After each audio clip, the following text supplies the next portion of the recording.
When we were young, we would play outside, and my auntie who raised me and my siblings, she would always call out to us by name, even when we were going inside the home. She told us that as young children, our spirits are still wandering around, and so she would call them so they wouldn't be lost. I got creeped out the first time she told me this. Made me uncomfortable. Did you know that some things aren't meant to be spoken after dark? And this isn't just some teaching from the res or that is only applicable there. I have a story to share that made me really take this serious. It didn't happen to me. It happened to my friend. But the stuff that he said seriously freaked me out. And it sort of tied in with what I just told you. I can't think of how to say it right now, but everything comes full circle, and it ties everything together. I caught up with him the other day. We grew up together, and I hadn't seen him in decades. He had came back to visit his family out here, who stayed down the street from us. We were just talking. It was getting a bit dark, and he said that he would stop by my place before leaving. I told him alright, and to get back home before it gets dark and the spirits come out. He smirked at me. Now remember, it just hit me when he said, the darkness hides everything, especially spirits that are lost. Something went off in my head, and I asked him what he meant. His response was like, not tonight. I'll tell you next time when the sun's up. Some things shouldn't be talked about at night. Since when did he become traditional? But, alright, whatever. A few days passed and he came by to tell me that he was leaving, and we gave each other our numbers, Facebook, Instagram, all of that. I wasn't gonna let him go without telling me what he said the other night, and so I asked him.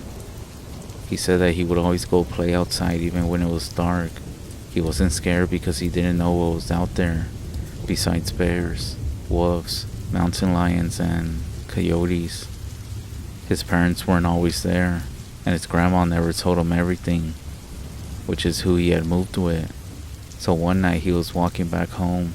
He said that he saw so many vehicles parked outside Grandma's house. At first he thought maybe it's bingo night, so he walked over to see for himself, but it turns out it was a traditional meeting. His older cousin was standing outside explaining that a medicine man was inside helping a family member. He said he wasn't sure what was talked about that evening, but as soon as he walked through the door of Grandma's house, he saw his parents sitting there. So he said that he quickly went over to sit next to them. As he was there, the medicine man looked at him. He looked at him so fast that apparently he saw something, because he told him to come to him.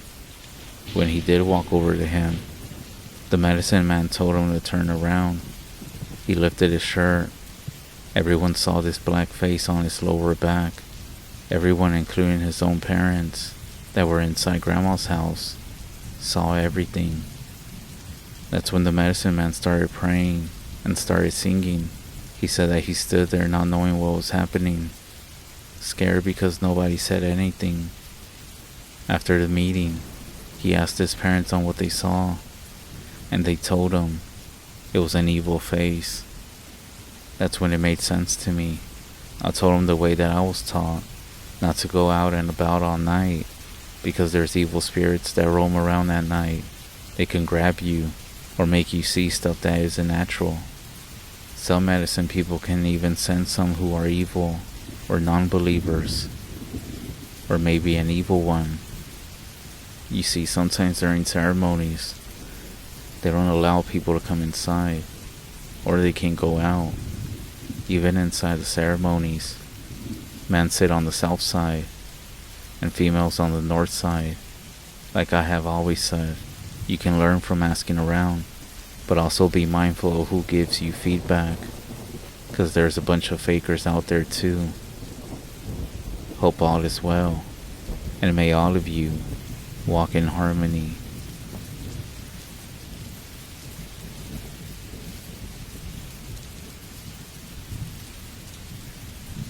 I'm an Eagle Scout. For those unaware of what that is, it's the final step in Boy Scouts. It's the absolute greatest and most dangerous activity that a teenager can take part in. I camped out all over the Northeast, and I have seen what lives behind the suburbs, just right out of sight. If any other scouts are here, I figure that you may have seen them too. This story is about a creature that I named the Man of the Woods. I figure people need to know what may live just in their backyard. This happened around 12 years ago. I was camping up near Albany. It was the middle of January, and it was cold as hell. And for once, we slept in a cabin instead of tents. Our plan was to get to the site on Friday, sleep over, and go to some indoor rock climbing gym over the weekend, then come back and leave Sunday. I forget now exactly what campground we were at, but there was a huge frozen lake in the middle. We arrived on Friday night, and it was already dark outside. This wasn't a big deal since we didn't have to set up any tents, but since some of the younger scouts were doing their first class cook, we had to go outside and make some dinner. Well, the younger scouts had to. Us older ones just wanted to go screw around in the woods. I teamed up with my twin brother, who I would just call bro, and my other friend Shane. My twin brother is a leader of sorts, very smart, and he's not afraid to take the lead. Shane is 1 year younger than us, and he's satisfied with following his lead, just like I am. For some time we walked along the outside of the lake, throwing rocks onto the ice and watching it crack. And then we saw this shack. It was red, like a small barn. It's dirty as hell. It smells like fish that is rotting, and then it has a big lock on the door. There's also a window on the side. Seeing this was already a big no for me. I even said, "Bro, maybe we should go back now, and they most likely have some cheese and crackers out by now. I'm hungry, dude." Naturally, my twin brother ends up calling me a scary bee, and he also makes Shane walk up to the window. Shane starts clearing some snow off the window when a voice comes from inside the shack. It sounds like an old man, sort of quiet and sad. I can't make out what it said. Shane gets startled and he jumps a foot in the air at whatever was said. We book it. We run away. You never know what sort of freaks you'll find out in the woods, especially up here in the New York woods. The night is quiet. It's easy to hear the sound of something banging behind us, and so we sprint the hell out of there, and we don't stop until we arrive back at the cabin. My bro and I were on the cross-country team. Shane, on the other hand, was sort of pudgy, but he still kept up. Even if he lagged behind just a little bit, we still ended up making it back in one piece. I turned to Shane and I asked him what the man had said to him. It's not often that I see this kid get scared. He's always the dude that will hide in your sleeping bag until 3 in the morning, trying to pull off some dumb scare.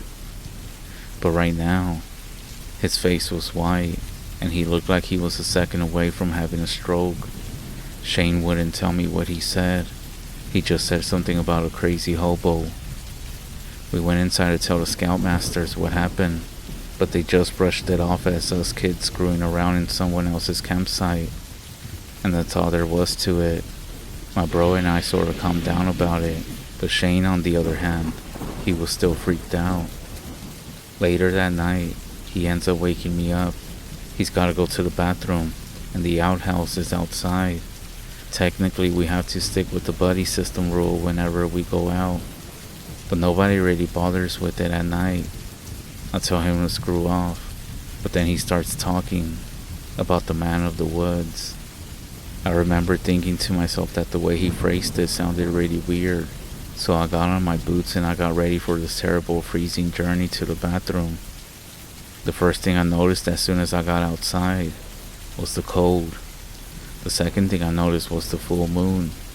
I had seen Silver Bullet a week earlier, and I admit I was still on edge a bit. It freaked me out.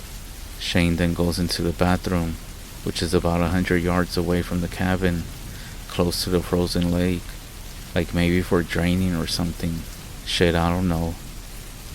The dude's taking his sweet time, so I unsip and start doing my business on a tree nearby.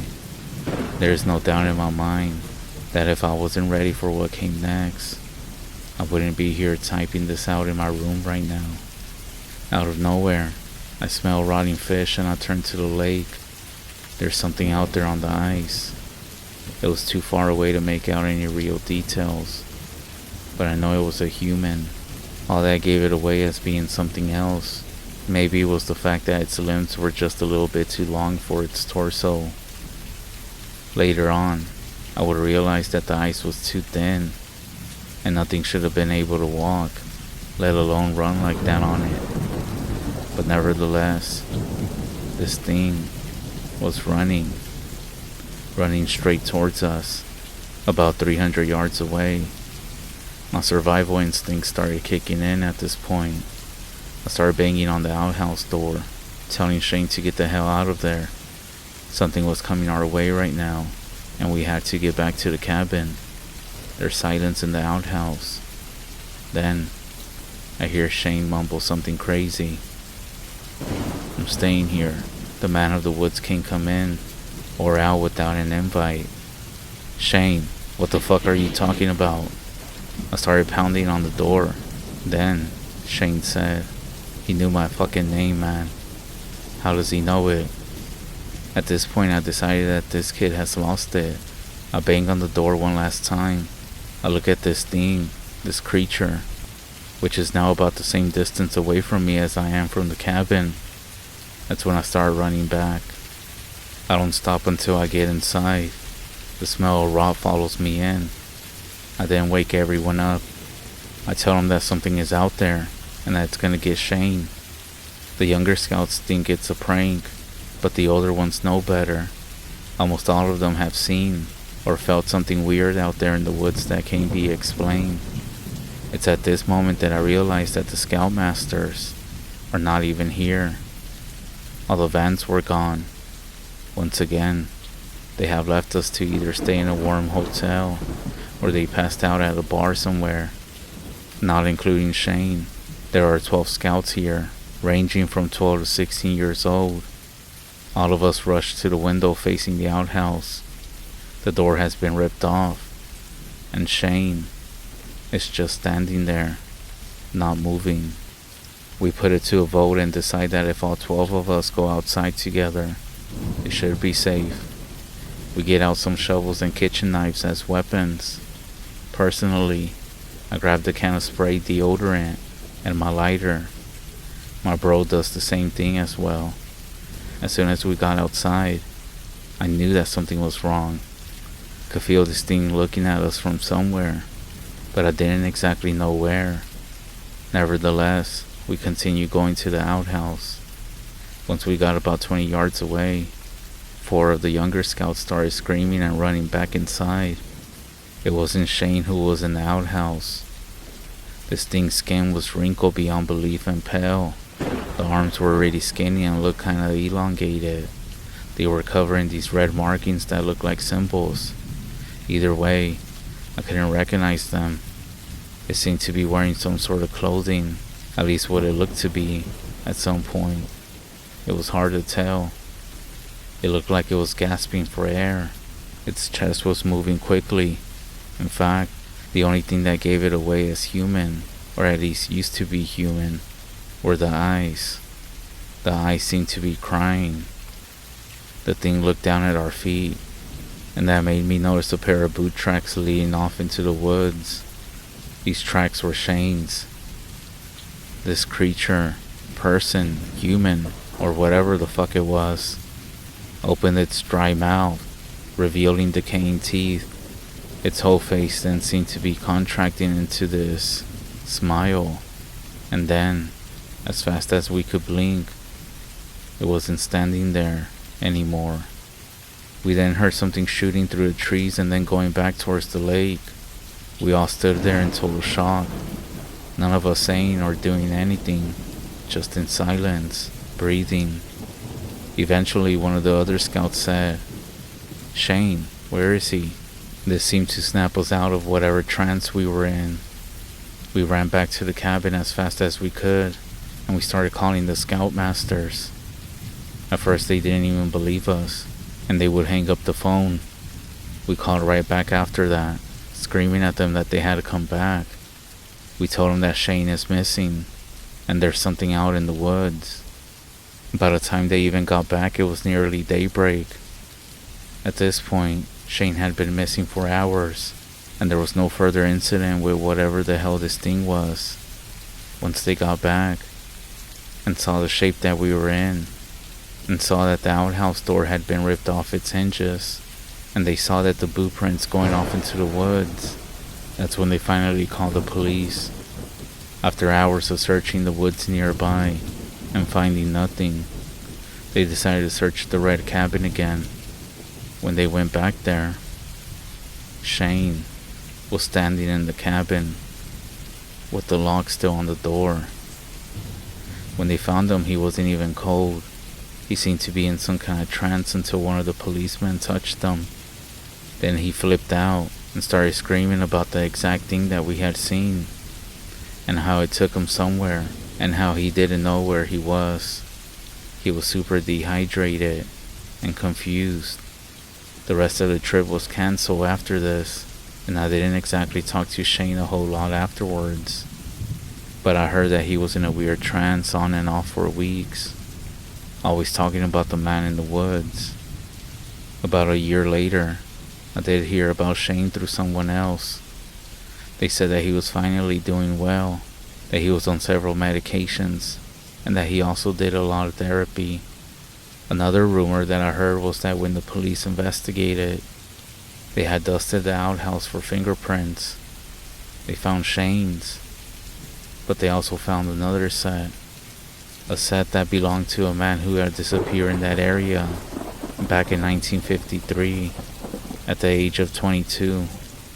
And the last time that I heard about Shane was back in 2018. At this point, he didn't even remember that whole weekend. I do wonder if it's his way of coping with everything. And I never did figure out what the hell that thing was. But I can't help but wonder if it was somehow that man who disappeared all the way back in 1953.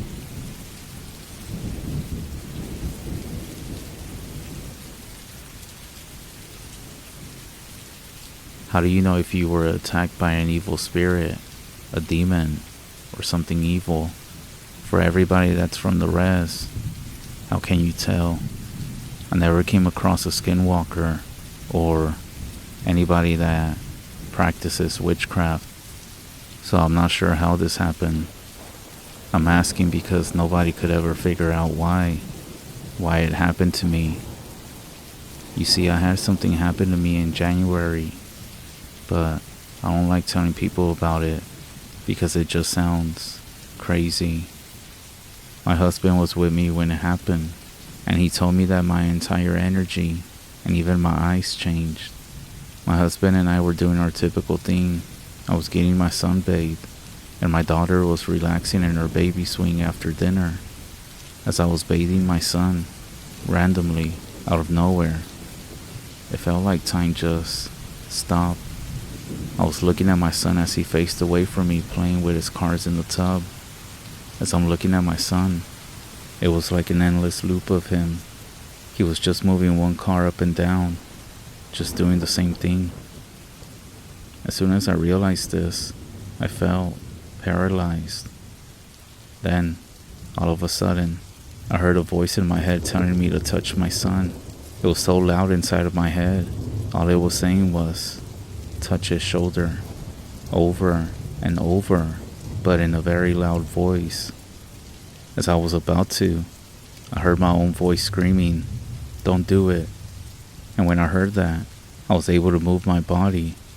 I got myself up, and then I looked in the bathroom mirror, and my face was a giant blur. All I saw was my mouth, but it was warped, and the rest of my face was a blur.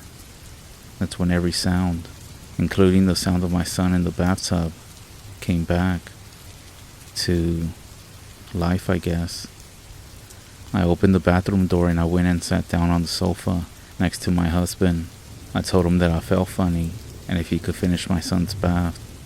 I didn't want to touch my son.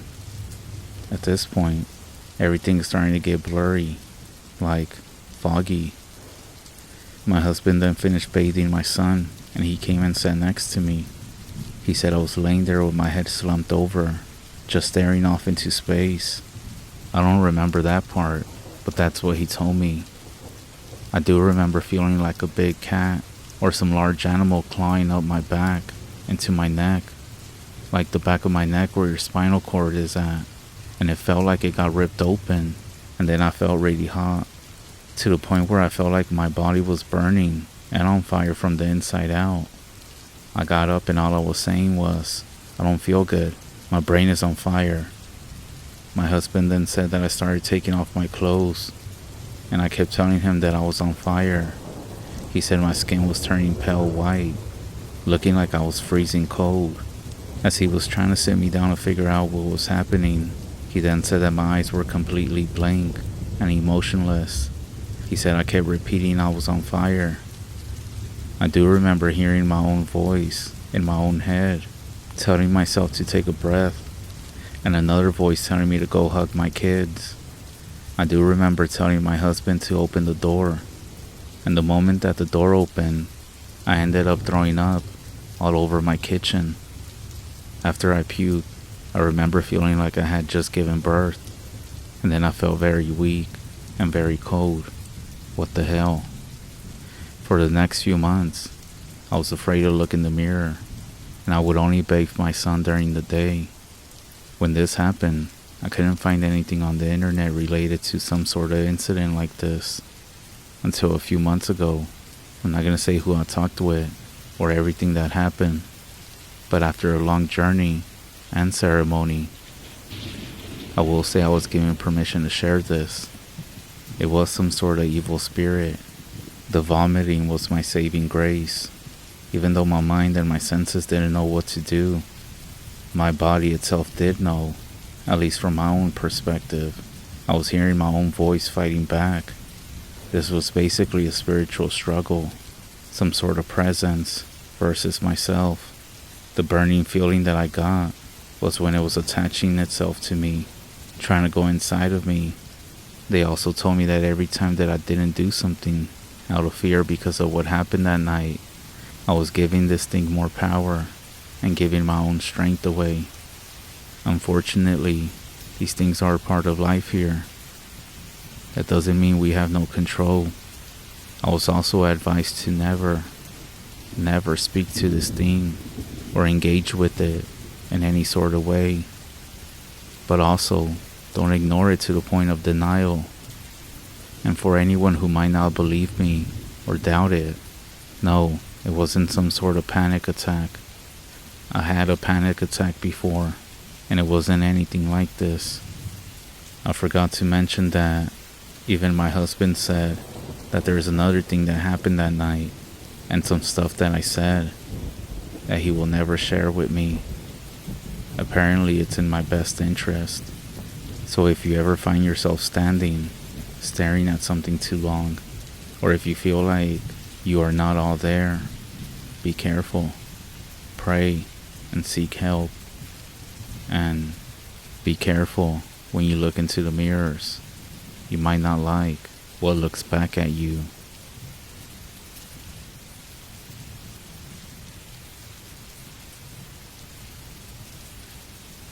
The Hopi Reservation sits like an island inside the Navajo Res. This encounter took place on the Navajo side, just before you reach the Hopi Res. This is my true story of what I believe to be an encounter with a Skinwalker. Years ago, I was traveling with my ex-husband on the 87 highway in Arizona, from Winslow to Second Mesa. It was summertime and twilight outside, so it was around 8:30. My ex is Hopi, and we were traveling back to his village to attend a dance. He had driven from Phoenix to Winslow, so I took over. I was to drive from Winslow to Havila. I had music and the windows down to feel the cool air. I was going through the hills before we get to Dilcon, or Dalcon as some of you like to say it, when I noticed a man walking alongside of the road. I always heard of the town drunks that walk the road at night, and after spending the days in Winslow, I didn't think much of it. The man that was walking was wearing a red, white, and black plaid cowboy shirt, blue jean Wranglers, and had a black felt hat on. He was walking pretty slow, so I breezed past him. The hills are unpredictable with animals and curves that can catch you off guard, so I was going around 40 miles per hour. After reaching the straightaway, I picked up speed to about 60. That's when I heard something hit the bed of the pickup truck. I looked back to the passenger side, and that's when I saw it. A man that was running alongside of the truck. I got scared and picked up speed, but he kept pace. He didn't look like a normal person running. He was contorting and running like someone who is injured. But still, he kept up. I looked in the passenger side mirror, and he was getting closer to the window that I had down. At this point I was going 90, and he was still there. That's when I woke up my ex-husband and told him to look. But this guy, or this thing, it touched my ex-husband's arm, and then it just stopped. When he stopped, I looked in the mirror, and that's when I saw a coyote sitting and watching us drive off. We had passed the intersection of Dilcon. There were some street lights. My ex-husband told me to just keep driving and to go at 80 until we reached Second Misa. We went to his stepdad's village of Shamompavi, and we stopped to tell him what happened. Everything seemed fine, but the grandpa told him that he needed to be prayed for because of whatever it was. He agreed, and we proceeded unto her villa. Everyone was busy with the dance, so we never had the chance to see the medicine man. We went home, and 2 days later, my ex-husband became very sick.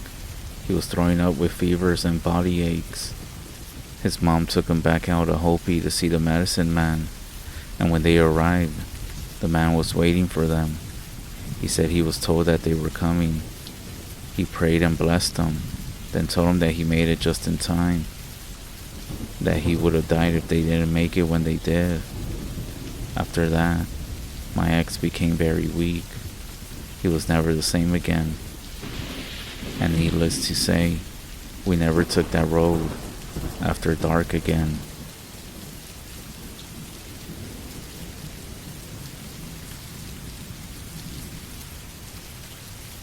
Do you know why most of us Navajo families get something blessed by a medicine man and keep it at our home?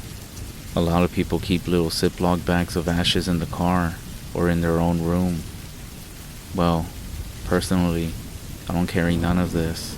Not because I don't believe or don't want to, but because I live in Texas and I don't want it to be mistaken for drugs. Imagine that. Hell no. Especially with how the world is now. Now, I don't even live on the res anymore. I might get some backlash on this, because I am Navajo, but not in a traditional sense. And when I say traditional, I mean the whole I didn't grow up traditional type. Let me just say that I am the most adventurous when it comes to taboo subjects in our culture. My family isn't exactly the most happy about it. I do respect everyone and their own beliefs though, but I didn't when I was a bit younger. Just to give some background about this story, I was visiting my grandparents out in Shiprock, New Mexico last October to see family and go to the North Navajo Nation Fair. As many of you might already know, many Navajo people, including my own family, don't really speak about skinwalkers because it's believed to attract their attention. Well, I grew up away from the Navajo Nation and was very naive about the subject, especially when it came to skinwalkers. I was a skeptic. My mom used to tell a story of how back in the 80s, when she lived with her siblings and my grandparents, still in Shiprock, but on the southern outskirts, about how she and my auntie saw a skinwalker just outside their driveway, underneath the streetlight. She described it as a black dog with dirty fur, a twisted noodle-like front leg, and the unnatural eyes with a soft burnt orange glow. Me being the way that I am, I doubted everything, but I never said my doubts out loud. However, these doubts, they changed last year, when I went to my grandparents' house last October. Me and my family had just finished at the carnival at the Navajo Nation Fair, and we called it a night. The house was close enough where we could walk home in just about 10 minutes, so we did. When we got there, it was about 9 p.m., so we all stayed up until about 2 catching up about family affairs and the local news. It was during that time that I just opened my stupid mouth and I asked the question, "Hey y'all, are skinwalkers real?" Suddenly, the room gets dead silent. "You shouldn't be speaking about that," my grandma said with almost a disturbed yell in her voice. So she and my grandfather both decided to go to bed. After being scolded by my mom, one of my aunties chimes in with a very cautious tone and says, "Oh, they're real. I had a few start screaming outside my trailer in Farmington just a few nights ago. Your cousin had nightmares the whole night and woke up crying that morning." Not wanting to push the discomfort any further, we all decided to go to bed. Now, the trailer home is pretty old, and it was a really nice night, so we just slept with the windows open, with screens to prevent bugs coming in. Everyone had drifted off to sleep except me, because my mind was still going a million miles a minute about skinwalkers, and I wonder if I would ever encounter one while being here on the res. As a kid, I was told it's taboo to think about them, because apparently it can still call their attention, and that's when the shit totally hit the fan. Just as I was laying down, finally relaxing for sleep, I started to hear something moving outside. I get up from the couch and start wandering over to the kitchen window. In the trailer, all of the rooms have lights out, so the only visible light that can be seen is from the porch light out front. I was thankful for this, because I told myself that if it was really a skinwalker, then hopefully it wouldn't notice me seeing it. So I muster up the courage and take a quick scan of outside. From the light, all I can see is the dusty ground and the vehicles that my family drove along with some old metal trash cans that were standing beside the road. Looking for about a good 5 seconds, I wasn't able to see anything. So I was getting ready to turn around and walk back to bed, thinking it was just a stray cat or something. I had only taken 2 steps when I started to hear what sounds like a distorted scream coming from outside. Definitely close by. Fear rising, I look outside again, and that's when I see it. A coyote-like figure. It was staring at my direction from behind the cars, just outside of the reach of the porch light. Only, it looked awfully wrong. It was giving off an evil vibe just from seeing it. It was gray, and a horrific orange-red soft glow came from its eyes. I noped the hell out and ran back to the bedroom.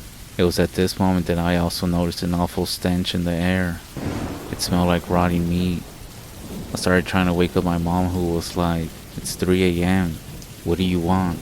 I quickly began in a shaken voice, "There's something scary outside." I could tell she was annoyed because I woke her up. Animals wander all the time at night. But she obviously wasn't getting the drift of what I was saying, so I screamed, "There's some Blair Witch Project shit going on outside, Mom." That got her attention. "What the hell are you talking about?" she said. Then we heard it. The thing outside started making more of its dreadful like screams, and it started to what sounded like trashing outside on the ground. "Do you hear that? That's what I'm talking about." So both her and I got back up, looked outside the window, and this coyote thing was making its way to the door. It walked with an all limp, and it was dragging its back right leg as if it was handicapped. We could hear it start to scratch against the door, and it started to make this old muffled moaning sound. My mom then went and got my dad, and they both started shouting in Navajo all sorts of words, telling the thing to go away and saying that it wasn't welcome here. Well, all of this communication was enough to get the rest of the trailer up. As they came out into the hallway, the only thing my mom did was turn to them and said, "Skinwalker," while proceeding to point to the door. The noises were still happening. Apparently they already knew exactly what to do, as my grandfather got out a handgun from a drawer and a bag full of ashes. He coated a few bullets and loaded them into the gun and went straight to the door, yelling out more Navajo that was too fast for me to understand. He swung open the door and fired twice. Nothing. Before my grandpa could put a bullet in it. That's the fastest one I ever seen, said my grandpa. Next thing you know, my aunties and my parents are freaking out about what just happened, saying stuff like, what if it comes back tomorrow? And, it saw us. Does that mean that we're targets now as well? Afterwards, my grandparents calmed everyone down, saying that we'll all be fine, and then we finally went to bed. It was around 3 a.m. The morning comes and my grandparents call one of their neighbors and explain to them what happened. Apparently, one of them was a medicine man who used to partake in Navajo ceremonies used for healing and curing sickness, and came over to bless each family member and also the grounds outside. Now, I'm very convinced that what I saw was a Skinwalker. I still plan on going back for visits to the family and to the Navajo Nation Fair. I just hope that I never have such an awful experience like that again.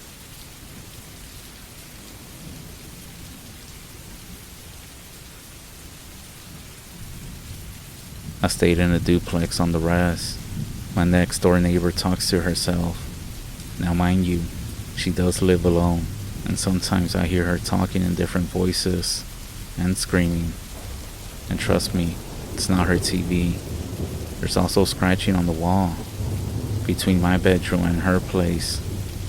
I swear, even sometimes at night when I'm in bed, it's almost like I hear her whispering or trying to grab my attention. All of this eventually stopped after it went on for such a long time. A few days ago at night, I was in my room and I heard footsteps in the hall and the living room. I thought it was my daughter. Then I heard something slam on the ground, so I went out to see what was going on. We do have a gate because we have a new puppy, but it was on the ground like someone or something picked it up and slammed it on the ground. And you guessed it, nobody was home except me. I didn't think anything of it. I'm used to small things like that happening. So I go to my bedroom, lay down, and read some scary stories. Why? Because I love scary stories. That's when my lights go off, which is actually pretty common living in this area. The whole neighborhood has complained. Apparently it's whenever somebody plugs in something that requires a lot of electricity. But this time, when the lights turn off, I also hear 3 knocks behind me. I hadn't heard my neighbor in a while, so I assumed that she was just communicating. Hey, the lights are off again. After about 10 minutes, the lights came on. After I finished reading, I decided to jump in the shower. The lights turned off on me. I felt very scared, like a kid again. And mind you, I don't scare that easily. Quickly jumped out, and when I did, there was knocking on the wall again. The lights then turned on, so I just ended up knocking back. When I did, I swear, I hear what sounds like somebody laughing. Fuck that. I ended up smudging just to be on the safe side. Nothing else happened after that.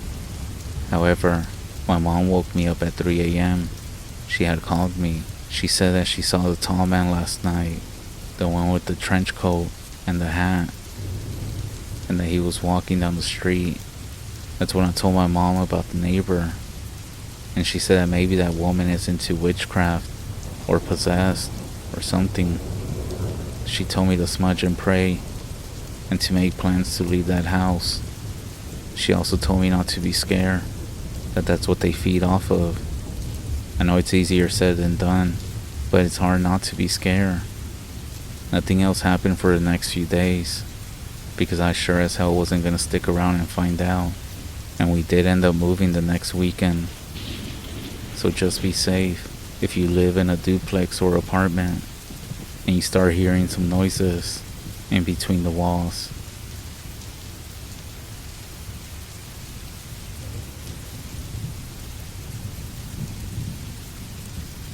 For some people, love can be a fickle thing. In some cases, people fall in love with someone early on in their lives. It could be in high school or college, and they stay with that person for decades. I admire those people. For others, it can take quite a bit longer to finally find that perfect match.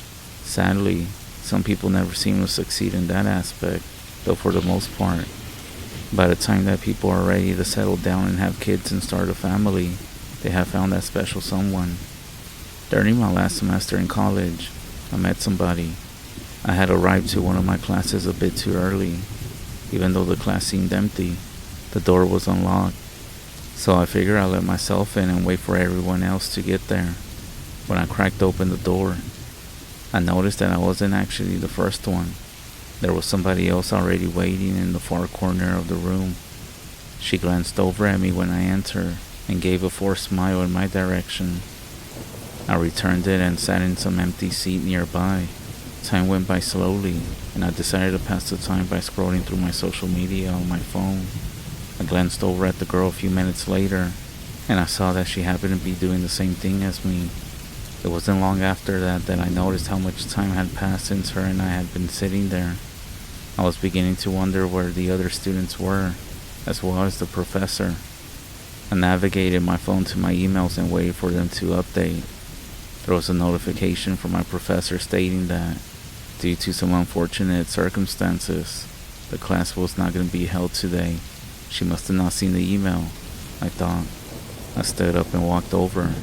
She looked up from her phone. I told her that I had received an email about this class being canceled and asked her if she had received the same thing. A look of surprise washed over her face as she quickly went through her phone. A few seconds later, she confirmed that she had also received the email and stated that she felt like an idiot. I told her that I felt the same way, and she just returned a defeated laugh. I introduced myself and asked her for her name. She told me it was Sarah. I asked her if she didn't have anywhere else to be, if she wanted to grab some lunch with me. There was a sandwich place a short walk away from the school. She looked at me suspiciously for a few moments, then she agreed. We walked, ate lunch, talked about our lives, then returned to school. Sarah and I started dating shortly after that. I'm not really sure why, but we clicked right away, and from that moment, we were always together. We did everything: movies, dinners, get-togethers, you name it. After around 4 months, she asked me to move into the apartment she was at. I did hesitate a bit. Moving in with someone is a pretty big step in a relationship, and not one to be taken lightly. I found myself wondering if that would be the straw that would break our relationship. Regardless, I wanted to be with her, and I wanted to make this work. So, I accepted it. Started to move in a few days later, and to be quite honest, I couldn't have been happier. 2 months later, we both graduated college and started working full-time. Ironically, even though I had a degree in computer science, most places that were hiring wanted years of experience, which I didn't have. I ended up working as a rent-a-cop at a strip mall while Sarah, who had gotten a degree in business, was hired on at some logistics company. Even though I felt less, she never once looked down on me or treated me any less than herself. I was grateful. The months started to fly by, and even though my work situation wasn't the best, I was still very happy with my life. Then, one day, Sarah didn't come home from work for about 4 hours after her shift. After the first hour, I tried calling and texting her, but I didn't receive a response. 2 hours passed by and I was about to call the police when she finally texted me back. She said a work meeting ran late and that she was now on her way home. I apologized for blowing up her phone, and she told me it was fine. The days that followed, Sarah had gotten into the habit of coming home well past the end of her shift. At first, I wasn't really concerned. I just thought she was having a rough week or two at work. Then one evening, after she had gotten home, she jumped into the shower as I was watching TV in bed. She had tossed her phone on the bed next to me, and I thought nothing of it. Now, I should mention, I'm not one of those overbearing, snooping boyfriends. I try not to go looking for trouble if I can avoid it. Plus, I honestly didn't have a reason to suspect anything. But then her phone buzzed and illuminated next to me. She had received a text from a random number. I glanced over at her phone and read the message. The text said, "I hope to see you again soon." That was strange. That was somebody from her work. Why would they send that when they see her every day? A few more days had gone by since then, and to my surprise, Sarah had been coming home at a normal time after work. I reassured myself that I was just overreacting. Then, a week later, it started up again. She started coming home later and later. During one of those days, I contacted one of her coworkers, a friend who works in the same department. I sent her a message and asked her if her and Sarah were in a meeting at work. What she sent back increased my suspicions tenfold. She said everyone left work hours ago. Nobody had stayed behind. I thanked her before letting the thoughts get to me for a few minutes. I was assuming the worst. Sarah had finally gotten fed up with me, and she found somebody better. But I thought we were both happy that our lives, even though imperfect, were still enjoyable, and that our relationship wasn't dull.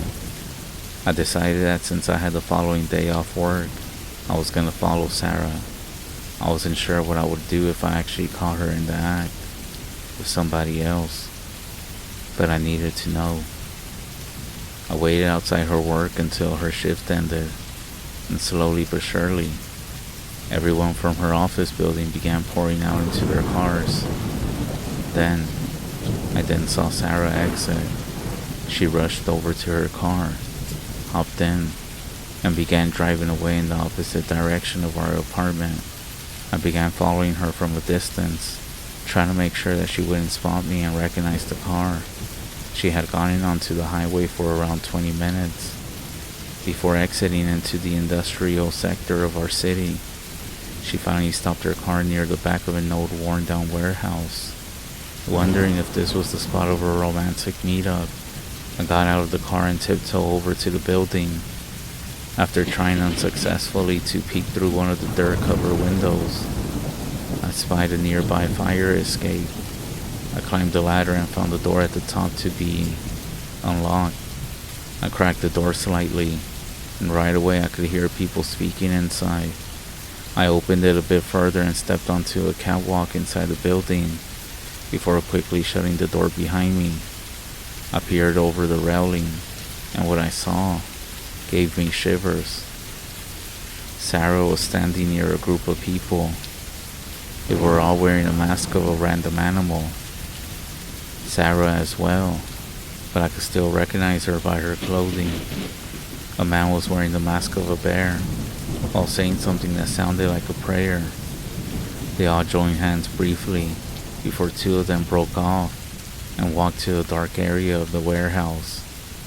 Muffled shouts began to fill the room as I watched the two from before drag a man into the light and throw him to the ground.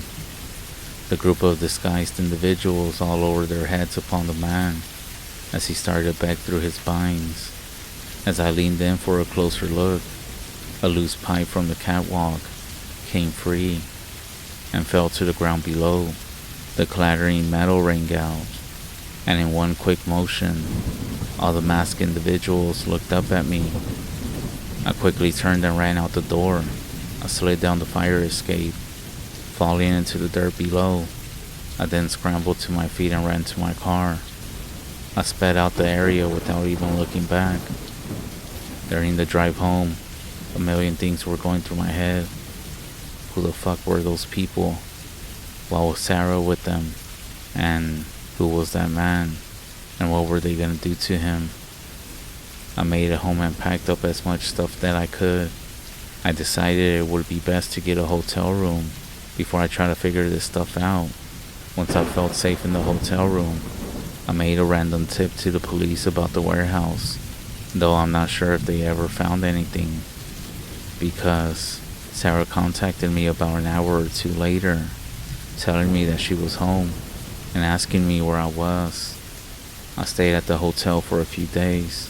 During that time, I sent a message to Sarah and I told her that my mom had gotten sick and that I had to leave to go see her. I didn't receive a reply. I did end up making a trip back to her apartment and I found it completely empty. I asked management if they knew what happened. They said that Sarah had paid off the remainder of her rent, had a bunch of people pack up her stuff, and she left. At this point I have more questions than answers. I feel like Sarah knows that I was there that night. These past few days, I can't seem to shake the feeling that somebody is watching me.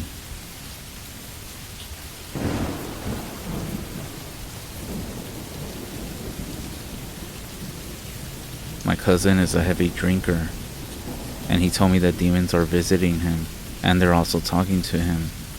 I kinda laughed a bit when he told me this, because he said it like nothing, and I thought he was joking.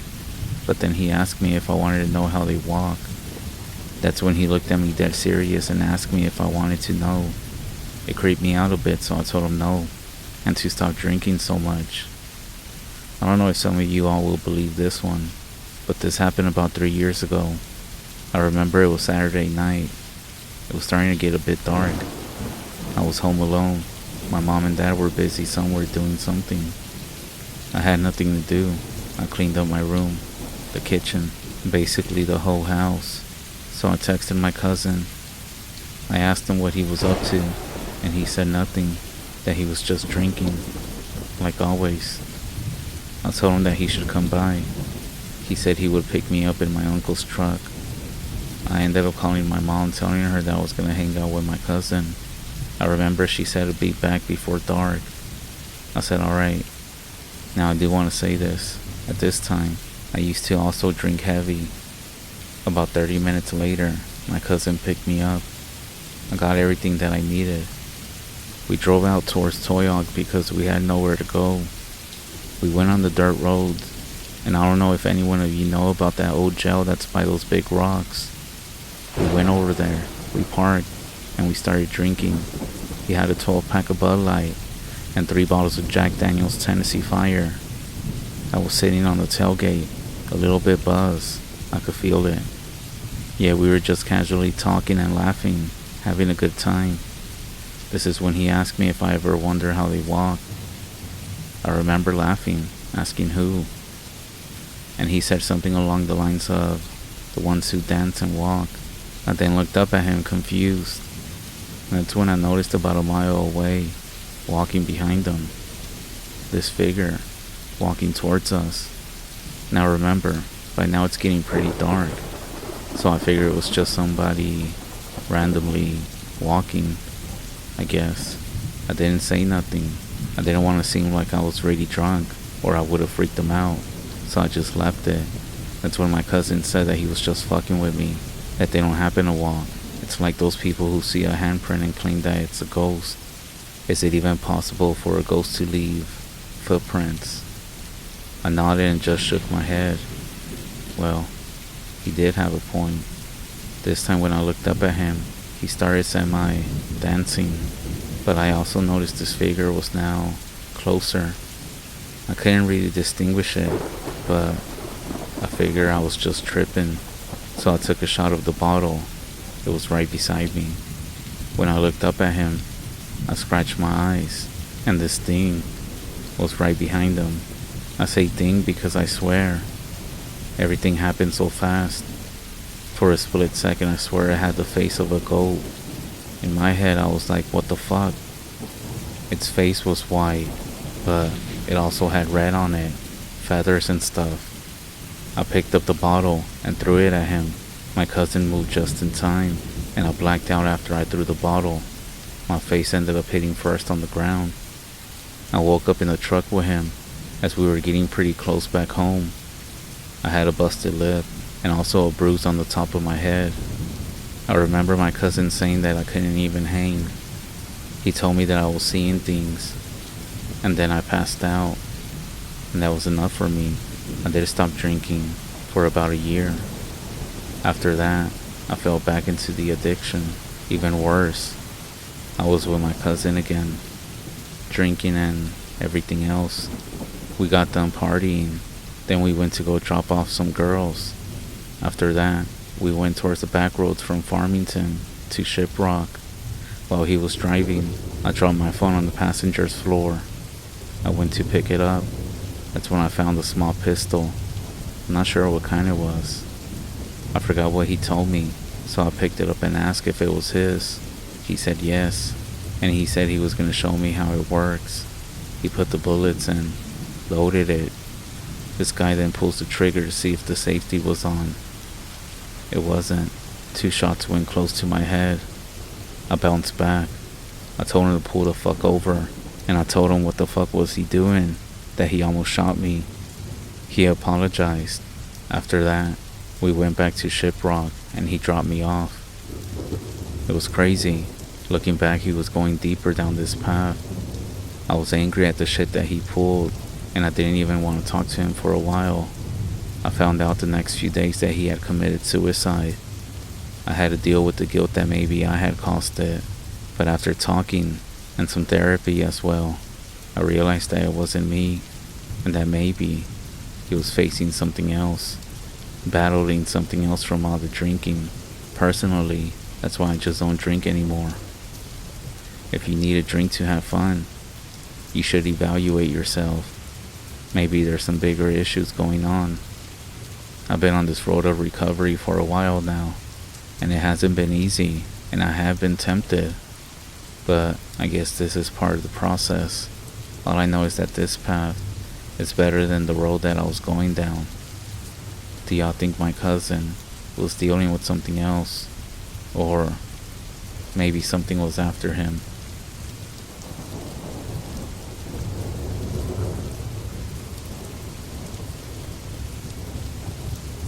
I used to be a security guard for the Vancouver film industry. One very popular filming location is a mental institution. It's Riverview, or Riverside. Don't remember now.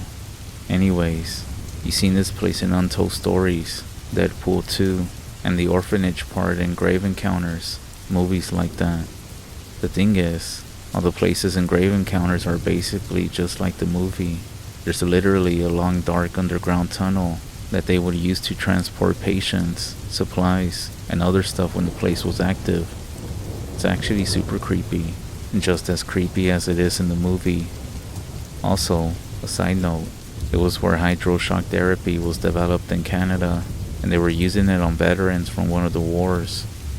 Patients back in the day were treated terrible, but before its closing, it was made into an actual modern medical psychiatric facility. So this place was literally beautiful during the day. They brought plants and trees and flowers from all over to help the patients keep calm and for outdoor therapy. So much so that on my first day there, I would go around the grounds a bit and go through the buildings. I forgot to mention that the place is pretty big, bigger than the university campus that I went to, with several buildings and many patient facilities. So on my first night shift, nothing really happened. My second one, nothing. All these nights I worked there, nothing really happened. Some of the other guards would say that they didn't like the building or that they got a bad feeling there. But me, I loved it. One hot summer night though, I see a June bug for the first time. They're very uncommon here, but I imagine it's because there may be a colony living here that got brought with trees or flora back in the day. Not too weird. But then they started diving to me, like 6 or 7 of them. I was a little grossed out, but I took a picture and sent it to my wife to figure out what they were. And in that time, I smacked and killed one. I called her on the phone, all amused, and said, "Wow, the other ones are eating it." She told me that they don't always eat bugs, but sure enough, these bugs were just mowing down on their fallen compadre. It was gross, but I didn't think too much of it. I got in my car and did up the windows. That night, The motion sensors in the building flipped on almost my entire 12-hour shift, not in sequence like somebody was walking from one place to another. It would be like top left, bottom middle floor. It seemed random at first, but now I wish I knew Morse code back then. Weeks later, I go inside the building at night to do a round. Nothing really happened, except that my skin had goosebumps from the moment that I walked in. It was like something was watching me and breathing down my neck, and my fight or flight sense was going crazy for no reason. I remember the anxiety I felt that time. It was like someone just poured dry ice into my veins. Goosebumps on my skin so bad it almost hurt. Every part of me was screaming that something was wrong. I remember going outside to a beautiful, hot summer night and asking myself out loud, the fuck is wrong with me? And I started to think that maybe this is why some of the other guards hated working there. And it just escalated from there. For a while at night, I was seeing things at the corner of my eyes, always in my peripherals. It would move and slither and dart away from my flashlight. Some nights, going inside the building, I had just bad vibes, sadness, or that cold fight or flight response, which, by the way, would now happen even outside the building. I would just tell myself that I'm grown and I need to get a grip. But this was like non-stop. I always kept my flashlight on because the lights would always fail in some rooms, especially the ones that I'm about to walk into, or if I'm already inside. I told myself it's simply an old building, but looking back, this felt targeted, like it was waiting until the door closed and then turning off. Working a few seconds later, or even the next time I came through that doorway, it still went further. Doors started slamming down hallways that I wasn't in, disembodied whispering. To be honest, I no longer like coming to work. I put myself through this, literally telling myself that I had to, because I had to overcome my fear of it. Then one night, I stopped going in at all. I just stayed in my car and just watched the building as I was listening to comedy on the Slacker radio. I had full bars and good reception and everything else. Now I'm starting to hear those sounds, the ones that I heard inside, through my phone speaker. It really freaked me out. After a couple of nights of this, it goes crazy again. In the middle of a stand-up comedian's joke, there's a bunch of voices, but it all sounds like bad static. I ripped the earbuds out and started tearing up. I was a grown man at this point, but I don't think I had ever cried in fear before. I couldn't believe what was happening, like I was actually in denial of it. Within seconds of the earbuds coming out, it stopped. I didn't actually want to believe what I heard. I didn't want to ever hear those sounds again. I didn't want it to be real. I could tell myself in that moment it was just static, and if I put my earbuds back in and it didn't happen, it was over and it wasn't real. And I was listening over data on cell phone. I don't know how they work, but I didn't even know they could get static. So I put my earbuds back in. Like all of this happened in about 10 seconds, and I literally have tears in my eyes, like hoping that this didn't happen so that I could tell myself it was all in my head. My comedy is back. The joke is finishing, and then it all happens again. I pull my headphones out, and it's coming out of my phone speaker too. At this point my blood is running cold. Just typing this out again is giving me anxiety. I'm most likely not gonna sleep tonight now. I closed Slacker radio, and it kept going. I panicked and held down the power button on my phone. The screen goes black. The phone powers off. It still continues to go. It smells horrible in my car now for some reason. I can't even describe it, but accurate and rotting garbage. And it stinks to my nostrils. I fumble with the battery and remove it. Then the sound stops. Finally. After a few minutes, I put the battery back in. I power on my phone, and I ended up calling my wife. She did help me calm down. I know I scared the hell out of her, and she most likely had never heard me scared like that before. And honestly, I haven't been that scared since. I remember getting out of the car with her on the phone because I had to move on. I can't explain why, but it felt like I had to get far away. And being trapped in the car was dangerous, like my brain just screaming, run. But back to the sound. I should mention that I'm not religious, and after all of this was about the closest that I ever came to becoming religious. Once I was calmed down enough to be in control again, I opened the car door and kind of poked my head in. The smell was gone. I got in, pulled the vehicle as far away from the building as I could, chain smoked the rest of my shift in silence. I was on the phone with my wife. She was also working. And then I finally went home. Now this last part is the most fucked up. I drove home from the shift and I went directly to bed. And my wife shook me awake furious. She was like, "Why would you even do that? What the fuck is wrong with you?" And I, confused and half asleep, said, "What's going on?" So she told me later that she was so mad because she wanted me to laugh or be like, "I got you," or whatever, but was angry out of fear when she realized that I had no idea what she was talking about. She went white as a sheet and told me that I had to come look at something. I basically said like, "I gotta go back to sleep," but she persisted, and once I was awake enough to realize that she was sincerely terrified, I ended up going with her outside to the carport. "Did you do this?" she demanded, sounding pissed off again, and pointing at the rear passenger side window of the car, which we both used. There was a 6-finger handprint that was super dirty on the window, with fingers that were way too long. I remember I tried to rub it off and was about to get angry at her when I realized that she was still terrified. I love my wife. She is not a good liar and has never had a reason to. We only ever spoke about this a few times, and she has never been comfortable with it. I know that she didn't make that handprint, but back to rubbing it off though. It didn't come off. She then said, "Did someone that you work with do this?" I said, "I was alone last night, you know that."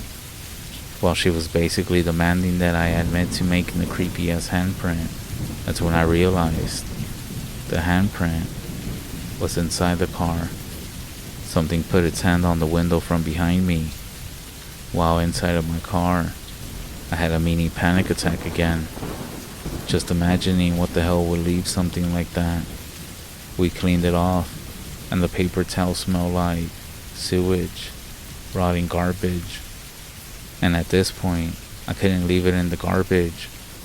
We were both crazy with anxiety and fear over what happened, and I knew that she finally believed me. We burned the paper towel in the backyard. She called in sick and stayed with me as I finally got some sleep, and I tried not to go insane over what happened. And that's the biggest thing that's happened to me. I never went near the buildings again, and it seems to have left me alone.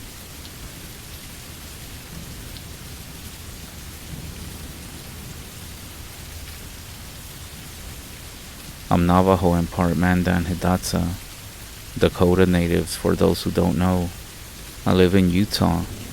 My family never mentioned skinwalkers or witches to me, so I knew nothing about them. My grandpa died just before the summer, so my parents sent me to live with my grandma to help her around her land. For company, I brought my cat with me. He was an orange tabby. We had only been there 2 weeks when my cat went missing. I figured that he would come back, but he never did. I called him and looked for him. Nothing. Some days later, I was bringing some hay out behind the barn to the horse corral when something orange grabbed my attention. It was the remains of my cat. By the looks of it, he was attacked by something. Maybe a coyote. They're all around here. However, when I picked it up, I used a pitchfork. I noticed right away that there was no bones, It was just a pile of skin and fur, but I also noticed that there were small splotches of what seemed to be red, yellow, and white paint. At first I thought that maybe he had gotten into something, but the way the paint was on his fur, if you told me someone had put it there on purpose, I'm not sure you would be wrong. Even though there wasn't much left to him, I loved him and was heartbroken. So I put his remains in a wood box that my grandmother had in the barn and buried him behind a hill. I marked his final resting spot with a nice stone that I found, and so that everyone would know that he was there. I painted his name and also put the date in some neat white letters and numbers. Only a couple of nights later, I was hearing some cat sounds outside the hogan and something scratching at the door. My grandmother doesn't have any other cats, and I don't remember seeing any hanging around the ranch.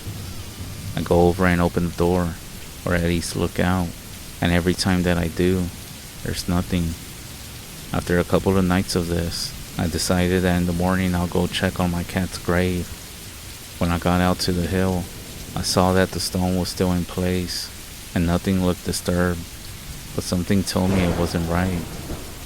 I went back to the barn for a shovel, and came back and carefully dug up the grave.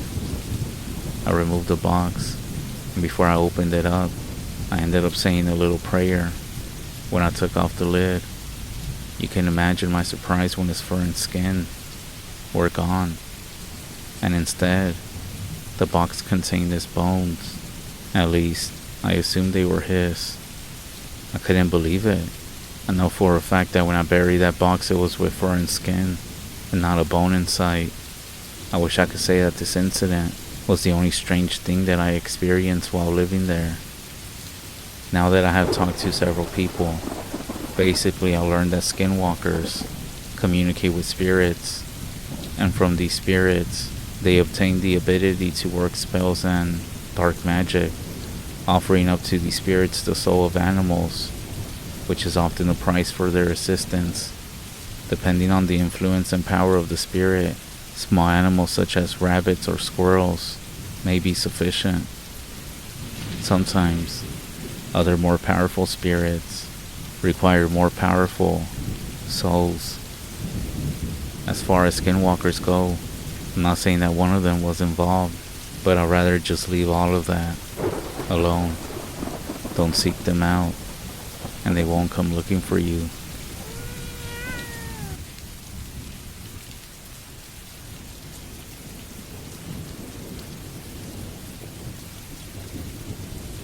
You heard about skinwalkers from the Navajo res, but have you heard about the elbow lady?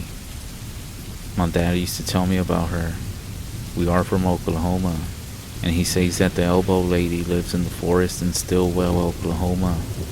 I ended up laughing when he first told me about her, because the thought of her chasing people on her elbows was sort of funny. But he wasn't joking or trying to be funny about it.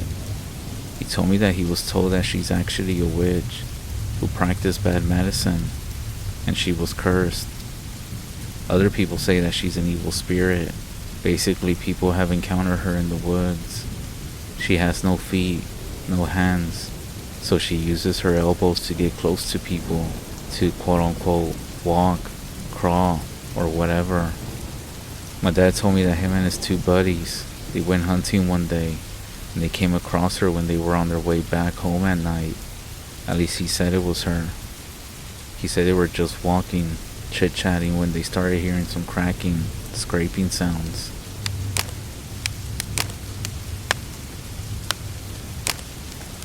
It was coming from the side of them, and they saw what seemed to be a dark dog. It was coming towards them, but it was moving really slow. When they shined their flashlights, they realized it was a person laying down on the ground, just standing still. They got a bit closer and realized it was a woman. At first they thought she was injured. Maybe she was lost. She was skinny, from what they could tell. She was like hugging something on the ground, covering it. She also had long hair that went across her face. Her clothes looked like they were rotting off her body, completely shredded. She didn't say anything when they called out to her, not even crying or asking for help, but she just stayed there on the ground, looking down. My dad said they decided to go check on her because what if she needed help? So they ended up walking closer, but just when they were about 3 or 4 feet away, she ended up twitching. Then she started to crawl. They all backed away a bit, and my dad said that she didn't use her hands. She didn't push herself with her knees. She began to drag herself using only her elbows because she had no fucking arms. My dad said that her body moved across the dirt real jerky, and that's when they realized that's the noise that made them stop in the first place. They all took off running.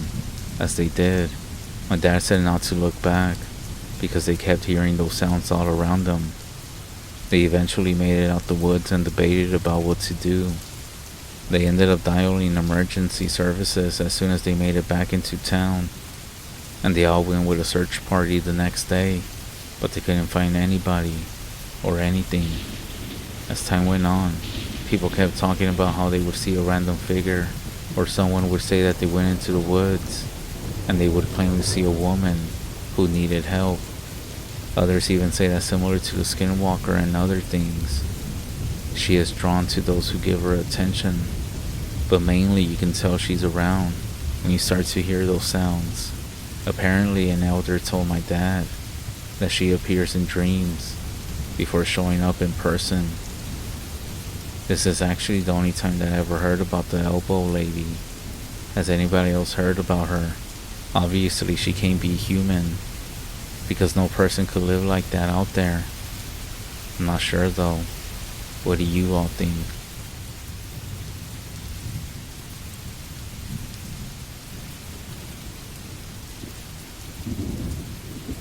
I have a question. Have you ever heard an animal yell or talk like a person? I have. It's really creepy. This happened in Vanderwagen, about 45 minutes out of Gallup. My family and I were experiencing some strange things going on at home.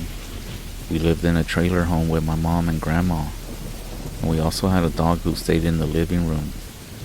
My grandma had this huge open space in the backyard. There were trees everywhere. It was a nice little tucked in home that made it seem like you were in the middle of nowhere. My mom said that she was planning on getting some livestock soon. Everything started when these random stray horses would come around our house. Only, and I want to clarify that, only in the evenings, and would stick around all night. You would hear them at night making noises. Whenever we would see them out there, my grandma would say that they're just random strays who wander around, to ignore them. Even though it was weird, sometimes I would look out at night and I could see them out in the distance. They were always together, just staring. Me and my sister shared the same room. On this one night, it was summer, and something woke me up. It was around 2 in the morning. I'm just there staring at the ceiling trying to go back to sleep when I hear something outside. Possible footsteps. It sounded like someone walking outside, but it felt like they were trying to be sneaky, quiet. I would hear it, and then it would stop, and then I would hear it again after a few minutes passed by. Maybe it was because I was half asleep, but I decided to go look out the window. When I did sit up in the bed, I noticed my sister was looking at me, which actually freaked me out. I was like, what the heck, dude? Why don't you say something instead of just watching? She told me that she was awake this whole time because someone was outside. I remember I told her all brave. Well, only one way to find out. I went over to the window to open the blinds. When I do, a damn horse is looking right into our window. I'm not talking about 10 feet away. Its nose is actually touching the window, which is scary because we don't have any horses. My sister also saw the horse because we both ended up screaming when we saw it. My reaction right away was to close the blinds. I guess our screaming woke up my mom because she came to our bedroom and she was asking what happened. We explained to her, and instead of being on our side, she was more like, Why are y'all looking out the window right now? You know how that goes. Still, she went to go look and we were right behind her. When she opened the blinds, the horse wasn't there no more, but instead, it was actually running around in the field with the other horses. My mom said that those horses are strays, and that's why they don't come near the house, and she told us to go back to bed. So of course after that we couldn't sleep until the sun came up. But the next day before the sun went down, me and my sister went for a walk out in the back. That's when we saw one of those stray horses out in the distance, and just like that, we ended up speed walking back into our home. Now, my grandma had left earlier in the day, and she wasn't home yet, and it was already nighttime. I honestly can't remember where she went, but when we got back home she wasn't there yet. Mom had dinner ready for us, so we were eating, and we were just chit-chatting. That's when we heard noises out in the front door.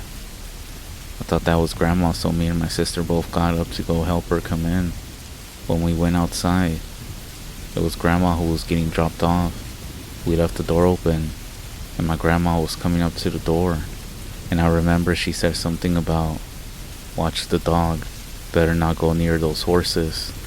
Before I could even ask what she meant, the dog had already gone around the side of the trailer towards the open field. My sister took off behind him, and I also went. As we rounded the corner, I could see the silhouette of one of those horses. Its head was turned just enough to watch us.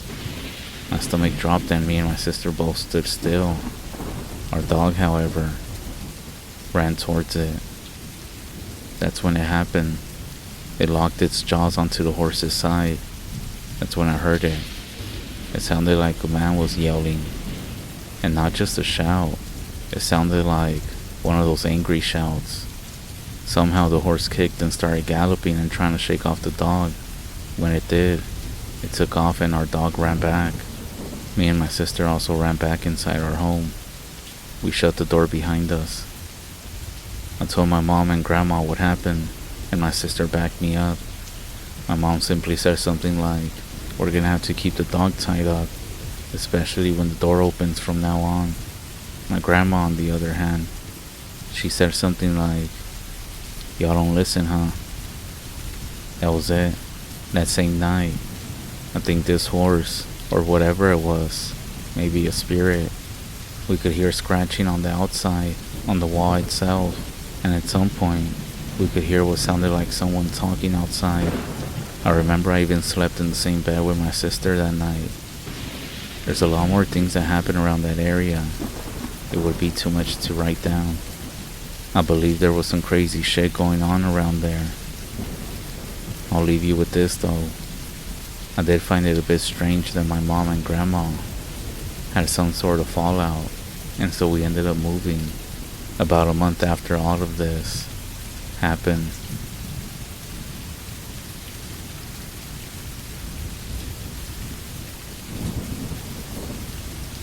So I have a story that happened to me and my friends, but you might think it's kind of lame. I live in Central Oregon, and my friends invited me to go help them set up some campsite in the woods. It extends a few miles up over a hill and into a small valley type of thing. Sure, why not? It's a long 3-day weekend. I show up with a crap ton of gear. I ended up bringing too many things, so I leave half my stuff at my friend's house. We climb up the steep hill type of thing, and then we hike about 10 miles to the campsite. The weekend before, 2 of my friends had come here to set up a few things like tarps and stuff. We drop our stuff, and then we get to work chopping down trees like good humans. There's 4 of us in total. Everybody is pretty slow except for me, so they put me in firewood duty. I had to go run around finding stuff for the fire, and also organizing some stuff into our shelter. So at this point I've been working for about an hour. I wander off about half a mile away in search of some decent stuff to burn. That's when I hear the snap of a tree branch cracking behind me. I whip around to see what it is. That's when I see the skull of a cow up in the tree, but there's no sign of a branch that was snapping. This area is also open for the rest of the woods, so there should be nobody sneaking up on me here. So I continue on and I find this little wooden shack on the property. It's about 100 years old. It's leaning to one side, and it has huge gaps in the wood. There's nothing inside of it, but it's still pretty neat to see something like this out here. And the skull of the cow to show my friends. I bring back a pile of firewood, and then I start chopping up my huge pile down with an axe. All of this took a bit longer than I wanted to, but after I was done, I stood back and took a long proud look at the shelter. It's looking pretty good now. 4 sides, a fire pit in the middle, a room for about 6 people, 8 at most. It's insulated and easily about 10 to 20 degrees warmer. After 6 hours, we're finally done building this thing.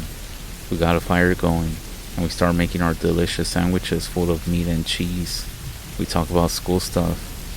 We play some games, including Screw, Marry, Kill. We also play some cards, just typical guy stuff. The night goes on like this. We have dinner finally. Delicious beef, potatoes and carrots. We're not eating very healthy today, but whatever. It's the weekend. So we continue playing our games. Not very good at the game though. We end up playing some cards. I win a few times and lose a few times. You know, just how the night goes. It's been dark outside for about 2 hours now, and it's in the late winter. Even with the fire, I'm getting sort of cold. We're all rather sleepy now, even though it's like 7 p.m.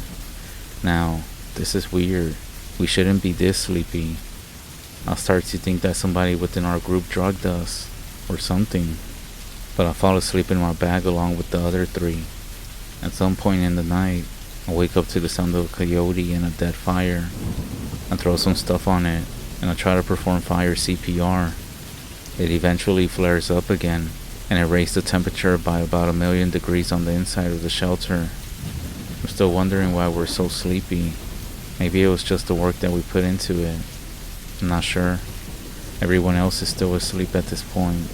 I then reach over to grab my phone.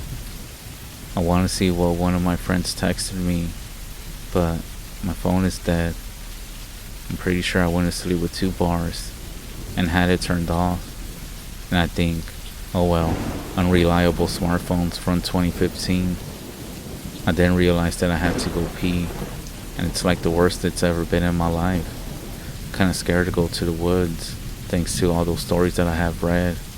I'm thinking that there's maybe about 20 goat men, skinwalkers, werewolves, witches. They're all out there just waiting to, you know, eat you or something. But I grab my flashlight, which is super powered, and it can light up half the woods, and I start to think, alright, I'm gonna do it. So I get up and I walk outside.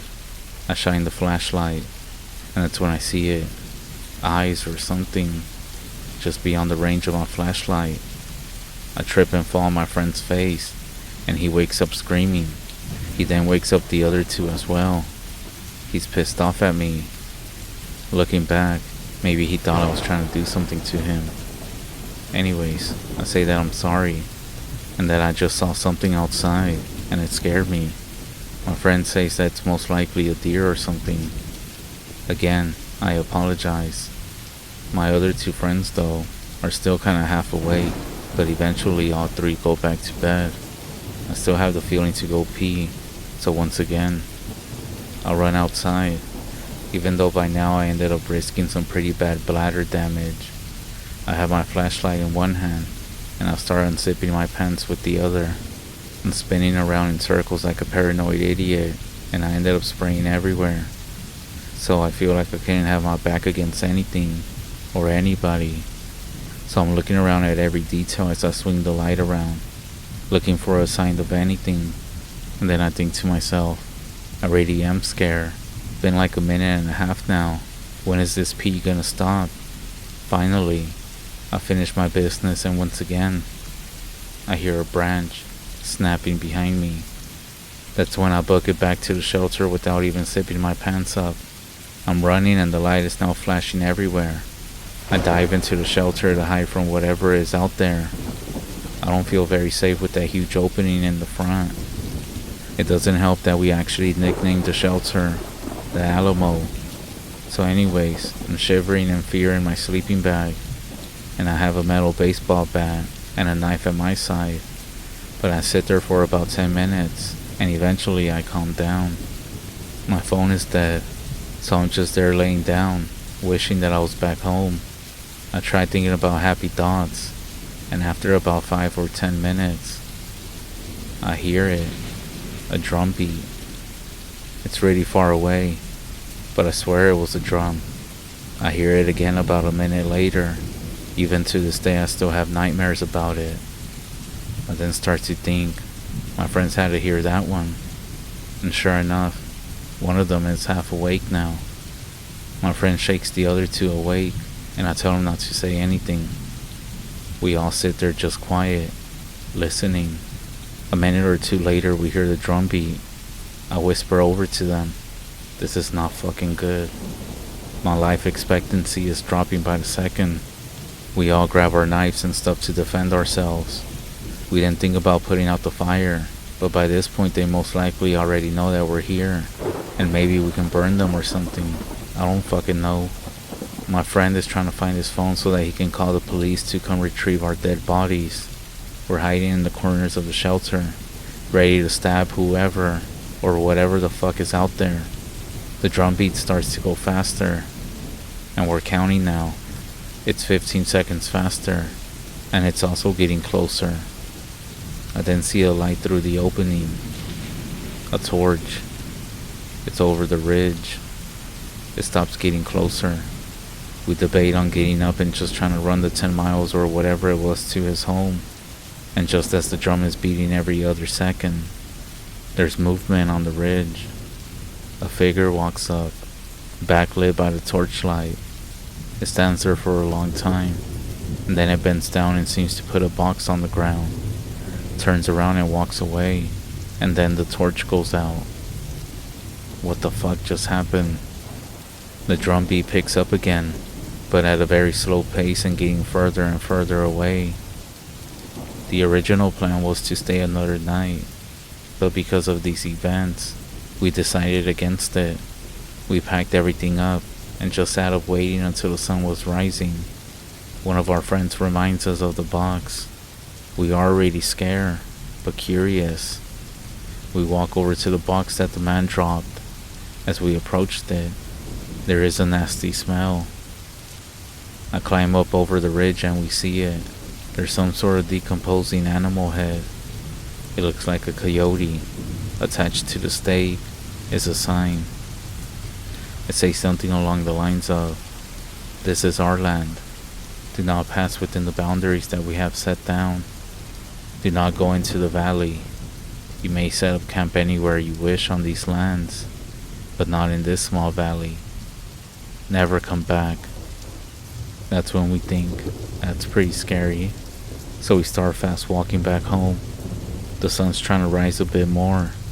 The whole way we feel like we have a dozen eyes on us, but we can't make out anything in the thick fog of the morning. Finally, after what seemed like forever and a day, we made it back home. We slide down a smooth part of the hill into my friend's backyard, and we all run inside and lock the door. We sit on the couches in the living room and we say nothing for about 10 minutes. I break the silence and talk about how good the food was, and we have some leftovers, and just try to shift away from what happened. We have only talked about it one time, maybe twice, and this is why none of us have ever gone camping for over about a year now, which was one of our favorite activities back then. And I'm hoping that was just someone screwing with us and not some kind of weird, fucked up supernatural cult.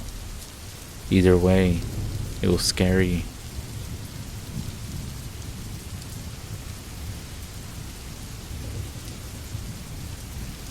I have a story to share about something that happened to me in Window Rock, and honestly, I've been holding on to it for a while. Wonder if you can share this with your listeners to see what they think. I know I should be talking to a medicine man about this, and I am, soon, just not right now. For now, I want to see what people say, because maybe someone out there has been through something similar. I do want to stay anonymous, even though a lot of people around here already know about what happened to us. I don't want it tied back to me. I'm even using a burner account just to talk about it. One night when I was walking home from a native country dance, I came to my driveway. My two watchdogs were always watching out for me. They would always come out and greet me after barking at me like if I was gonna break in. So just like other nights, I snuck up on them to see how close I could get to the porch before they noticed. I got about 100 feet close when they jumped up and came running. They started moving real happy as always, until they got halfway. They immediately stopped and stared right into an elm tree in my neighbor's yard. I called them, but they refused to move. I walked over to them and looked over to see what they were staring at. I started scanning the tree. My eyes fell upon a branch that looked like it had a black cat or an owl sitting on it. It was something, but I just laughed and said, "It's most likely a cat." But they stood still, just watching. That's when I started to shoo this cat, or whatever it was, away, yelling and trying to get it to move. That was the other weird thing. It was like it was a statue. So I spoke to it. I was like, "I see you. Now get out of here." It started to move, and it looked directly at me. Even though it was pitch black, the eyes were gleaming. I got a branch and started waving at it. It then began running back and forth on the branch. So I knew it must have been a cat. But then, it fell to the ground. And again, it just stood still. Now it was creeping me out. I guess my curiosity got the best of me. So I walked a bit closer to it. As I did, I'm not sure how to explain it, but it looked like a bird trying to open its wings or something. That's when I decided to move back. And so instead I moved towards my porch where I had a light that was motion activated. When I did, there was more light, and that's when my dog started barking after it. I ran into my home to get reinforcement. As I got inside, I saw my little brother was sleeping on the couch. I ran to the fireplace to get a fire poker. My brother was moving. I assumed he was waking up because of all the noise. So I spoke to him, and that's when he began yelling, "No, get off of me," over and over. I called out to him. I thought he was joking. I had to shake him to wake him up. He looked me in the face and said, "That was the fucking weirdest dream I ever had." I told him to wake up and that there was something outside. That's when he looked at me weird. Basically, he began telling me what I just went through, but the dream he was having. He said it was me fighting a demon. He said it was black, with dark eyes. He said the dream started when I was coming up the road to the house, and as I got off, I saw this demon, or spirit, or whatever it was, looking into one of our windows. He said that I started fighting with it with my dogs, and then all of a sudden, the floor opened up, and fire and smoke started to come out, and that was when I woke him up. He then told me more details of the dream. My brother is gone now. Alcohol took him. We wasted the last 5 years of his life hating each other. We did find peace the last 3 days when he finally sobered up. We talked, and I wanted to hug him, but I didn't. He knew I loved him anyway, despite everything that we'd gone through. The next day, my neighbor cut down that tree. Now the creepy part is that we never really talked much, just a wave here and there. They just randomly cut it down. I didn't say anything to them, and they didn't say anything to me. But I can't help but wonder, did they see something too? Did they hear something? Or maybe something happened to them? You see, us and the rest, we don't really explain things. That's how it is. I did talk to somebody about what happened between us. I have only told one of my friends this so far, and he told me that at least one of us didn't kill each other. It happens too often in tribal families. and this is usually tied to some demonic spiritual source of family conflicts. Do y'all think this was bad medicine? Maybe my brother's drinking would draw evil spirits. What makes it scary is that it almost seems like he was seeing what was happening on a spiritual level, and I was actually living it. So has anyone ever experienced something strange like this, while someone else saw it happen, but I guess in a spiritual sense? Thanks for listening.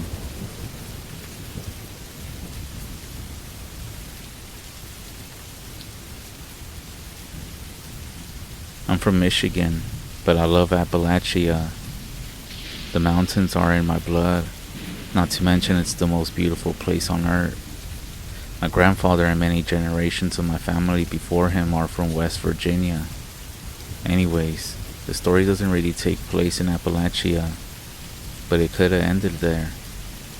A few years ago, one of my friend's parents paid me to pick up their daughter from NYC and bring her back to Detroit because she is somewhat disabled and she had missed a few Greyhounds that they had booked for her. The drive to New York was uneventful. I got pulled over for having a broken headlight. I slept in my car at a rest stop, and I woke up in western Pennsylvania to a misty mountain sunrise. I get to New York. The traffic sucked and there was nowhere to park, but I finally ended up finding my friend. She got all her stuff in my vehicle, and off we went. Pretty much everything was going alright, until we decided to stop and rest, again, in the mountains of western Pennsylvania. We chose a Walmart parking lot so we could get some food, and also have access to a bathroom, so that if something did happen to us, there would be cameras. But there were a few shady cars that seemed to take interest in us, so we decided to push west and sleep at a rest stop instead. We tried that.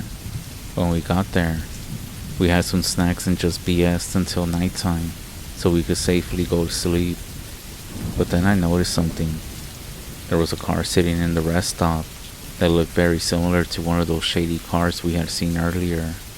A newer Jeep brand SUV, white. I debated for a few minutes whether we should worry about it, since there were tons of people who drive those, and so we just decided to keep pushing west, exhausted, barely able to drive, potentially paranoid, but motivated to find somewhere safe to sleep. Eventually we found another Walmart, and we parked somewhere distant from the door, but not too distant. We talked and BS'd, and eventually we were almost asleep, until another white Jeep Compass pulled up right next to us. I saw his eyes, and I will never forget them.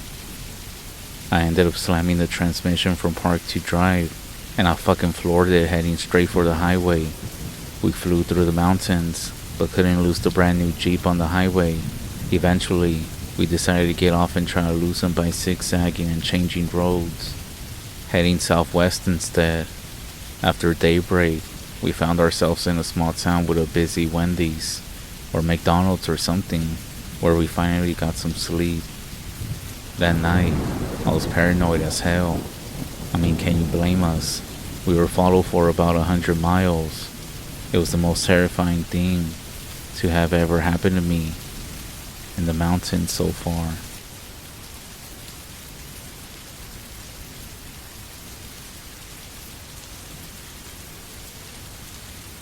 Here's another rule if you live on the res.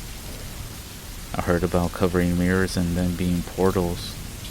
This never really bothered me until recently. Sometimes at night, I would just feel like somebody is watching me.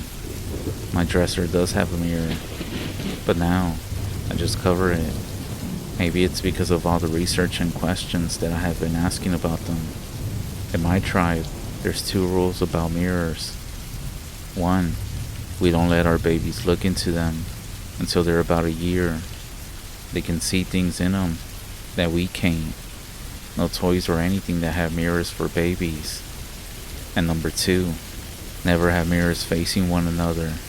Apparently mirrors can be portals.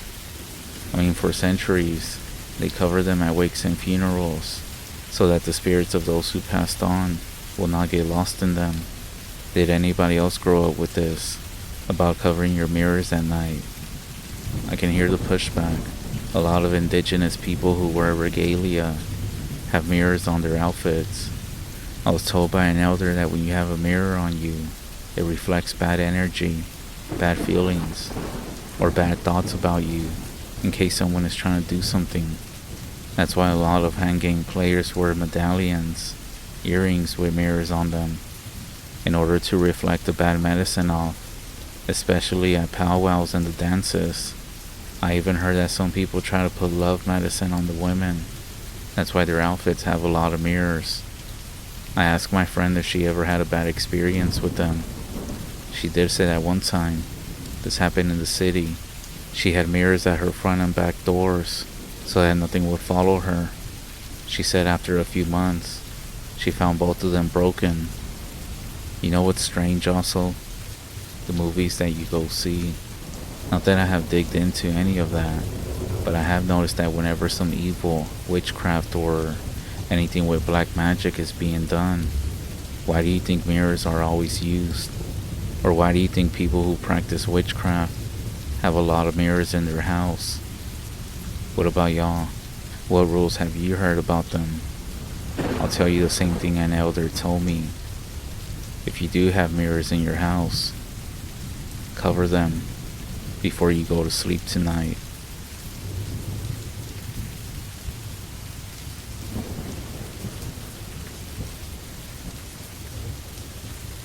My grandmother says that her own grandfather, he was just a boy at this time, was asked by this old woman to go with her to Snake Butte. She has a sack full of day-old puppies that she's gonna do away with. When they get to the butte, they're just walking.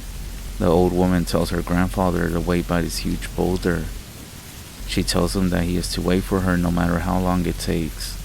She also warns him about coming to look for her, telling him that the place is full of dangerous rattlesnakes, and if one of them bites him, he'll likely die right there. Doing what he's told, he sits there by the rock for what seems like forever, but it was most likely like 20 minutes. Eventually, being a young boy, he gets bored and decides that there's no harm in taking a look to see if the old woman is somewhere around, or if he had been left out there by himself. He goes around the boulder and walks down into the brush. Finally, he comes across the old woman. She has her back to him. Not wanting to be seen, he ducks into some bushes. From there, he watches as the woman is feeding the puppies to some snakes. He then hears her talking to them as if she's having a conversation, even stopping to laugh like she finds something funny. Then, almost like she knows that he's there, she turns to stare right at him, right at where he's hiding. But it's not her face that he sees. It's the head of a snake.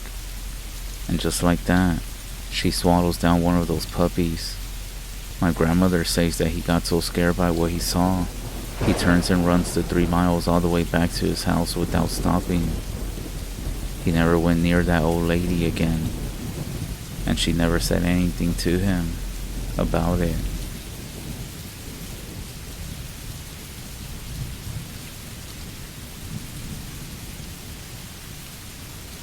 I got a story about the Monument Valley, Utah area. Growing up, my grandparents took care of my cousin and I. This was while our moms were working.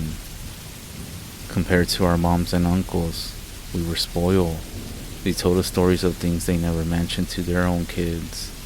One of those things were Skinwalker stories.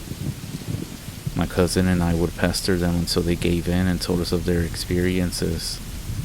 Some my mom has heard. There is one that her mom never told her.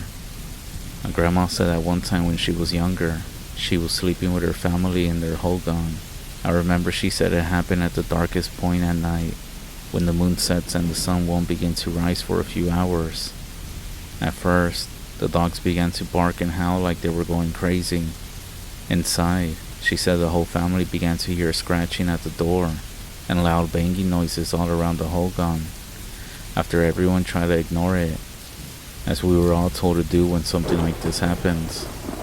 Well, Whatever was nearby, it began to scream.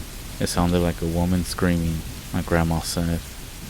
My great-grandfather, he decided he had enough, and he went outside to chase away whatever had come. He saw nothing out front, and then he went around the back of the hogan. As he came around the side, that's when he saw a big, black shadow, but he said it was to the point where it was stretched all the way to the top of the hogan, where it was looking in through the smoke hole. She then said that my great-grandpa had never seen or heard about anything like this before, so he actually started screaming at it. He told my grandma later on that its body was starting to get smaller, and it started leaping away into a nearby tree. At first he could make out its figure, but as he approached, it continued shrinking further into the branches. When he finally got close up to it, it was gone. The next morning, my great-grandpa went outside before the rest of the family was awake. He noticed some tracks. They started just a few steps from the hogan, right where the dogs had been going crazy. He said at first, they looked like coyote prints, but the longer he looked at them, the footprints were changing. Some toes were long, like whatever it was had turned its feet backwards before stepping down again. He followed them out into the open field behind the hogan. Out there, he saw more prints, but then he lost track of them. Grandma said that he ended up going out to see an elder who was actually highly respected, and he lived a few miles away. He told him what they had experienced, from the barking dogs to the shadow looking in through the smoke hole to the weird tracks. The elder told my great-grandpa that things like this don't just happen randomly, that they come with a reason. He said it must have been looking for someone, maybe not him, maybe someone else inside. He told him to burn some cedar and juniper inside the hogan, to walk around it while praying, and to keep the ashes from the fire inside a small pouch by the door. He also told great-grandpa that if he hears the noises again, to not go outside, and to not open the door, not even for family, and they all did exactly what they were told.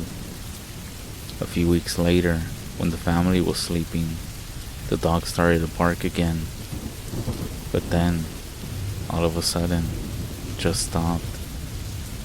The next morning, Grandma said that everybody felt the hogan different. She couldn't explain it, but she said it just felt different. Great-grandpa went back to the elder, and he said he would come by in a few days. The elder came, and he performed a ceremony to seal the hogan, and they ended up moving.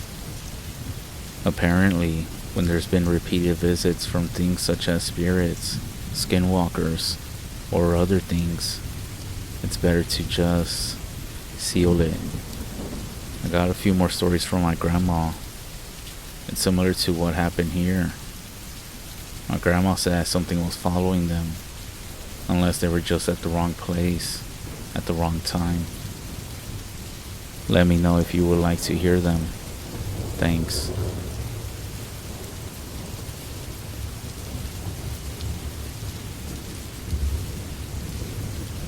You don't know true fear until you spend the night alone in a hogan, in the middle of the rest with no access to a vehicle, a phone, or even a neighbor. No radio, nothing. I mentioned before how my grandma said they ended up moving after an elder came and sealed the hogan that they were living in. Remember, they were told by the elder that repeated visits from spirits, skinwalkers, or other things, it's better to seal it rather than stay and risk it. At least you're in the comfort of your own home. You got electricity. But try being in the hogan in the middle of the rest, praying the whole night for daylight to come, watching the door, expecting it to open at any moment. No dogs to warn you, and all you got is a fire stick and possibly an axe. Grandma said that this is what they had to go through every night before they ended up moving.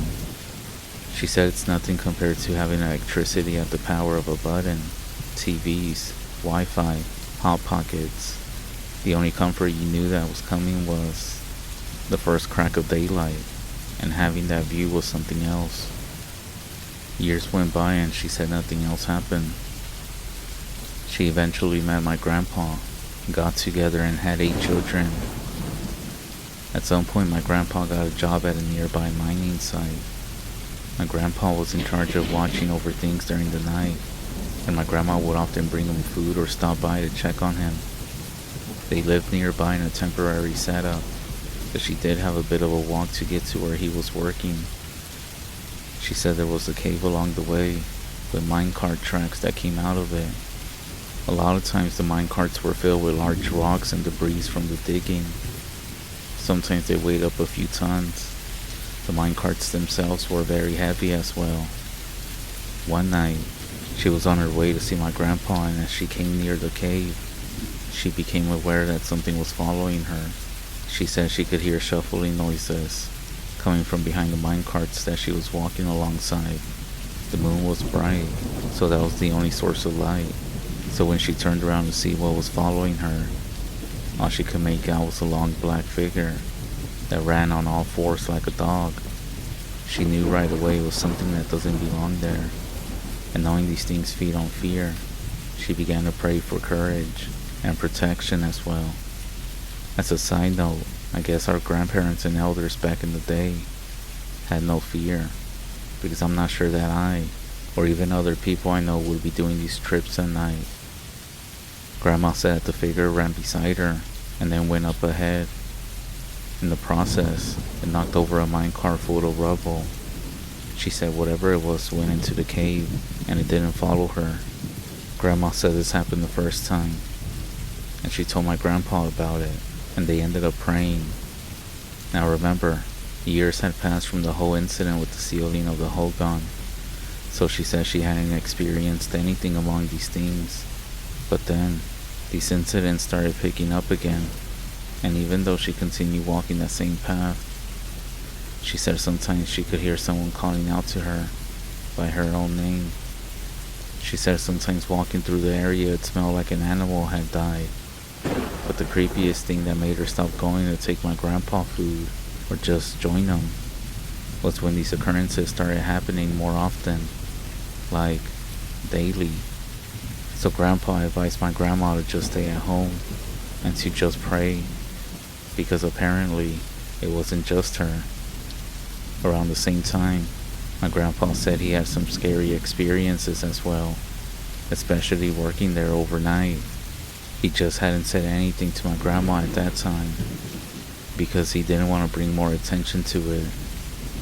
If you think what happened to my grandma was scary, evil, or whatever, what my grandpa told us that actually made him quit his job was worse. Much worse.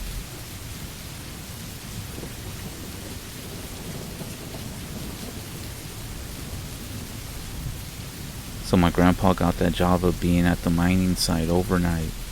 As I said, his job was to keep an eye on things during the night. He told us he would often have a book to read so he could pass the time. The only place that had an actual light for him to read was a small bathroom that was built standing all by itself. It was convenient for him. He said he would put the toilet lid down and sit on top of it while he read. He told us that one night he was reading his book. He said he was really into it that he had paid no attention to the sound of someone walking around him. At first he ignored it. There were all sorts of noises at night. The wind, maybe an animal, but you could always tell when it was someone versus an animal. You could tell because of the pattern of the noise. This time when he tried to focus to distinguish the steps, he couldn't hear them no more until he heard the footsteps right in front of the door. He stood still for a moment. He said he knew someone was standing right behind the door, so he said, "Can I help you?" There was no response. He stood up. He grabbed the doorknob. He then pushed the door open, and no one was there. Nobody. Now Grandpa said that he brushed it off, and maybe he was just hearing noises. Maybe it was the fact of him working overnight. Regardless, he got out, made a few rounds, and then he would go back and read his book again. About an hour or two passed, and he heard the footsteps again. Same thing, getting closer. He put the book down, and this time he wanted to know if it was someone pulling a prank. Except, when the footsteps came to the door, someone was trying to open it. He quickly unlocked it, swung the door open so fast that he almost hit Grandma. It was Grandma bringing him food. At this point, Grandma chimes in and tells us that she noticed right away that he looked startled, shaken up almost. She asked him if he was alright, and he said yes. That's when she told him about what she had experienced on the way there, about this thing running behind her and running into the cave. And together, they decided to pray. They sat there for a while after. They were eating and keeping each other company. Those nights there were some of the only times they had alone together, so they tried to make the most of it. After some time she left, and he would walk her the furthest he could without leaving the mining site. He would then make his rounds. He wouldn't find anything. Then he would go back to reading in the little bathroom. Grandpa said that he experienced some weird things while there. He didn't really tell my grandma because she didn't want to scare her, even though looking back, she was also experiencing things walking to him. One night, while he was reading, there was a sudden banging on the door. It startled him so bad that he said he almost dropped the book as it fumbled in his hands. He jumped up, flung the door open. Again, nothing. Except this time, there was a single set of muddy footprints leading right up to the door, stopping, and then nowhere else.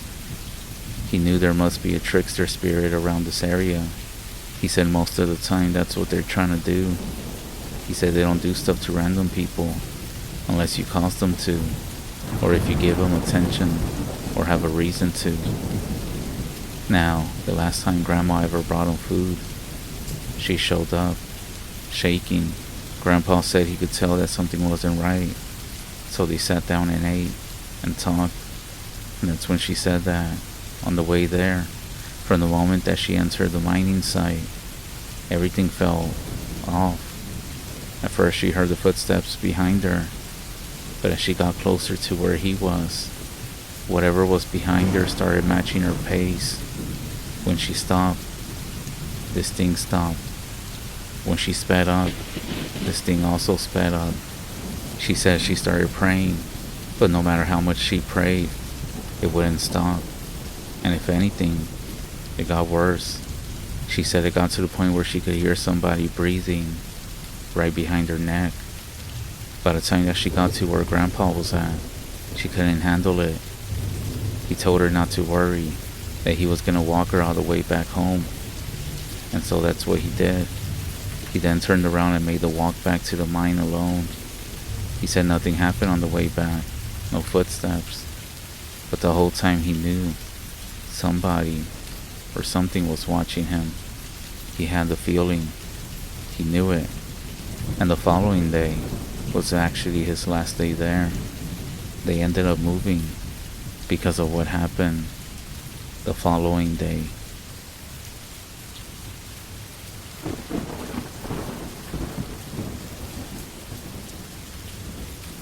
Well, the very last thing that happened, the thing that made my grandpa walk away from that job, he was sitting down in that little bathroom again, reading his book, when it started. At first there was one heavy bang on the door.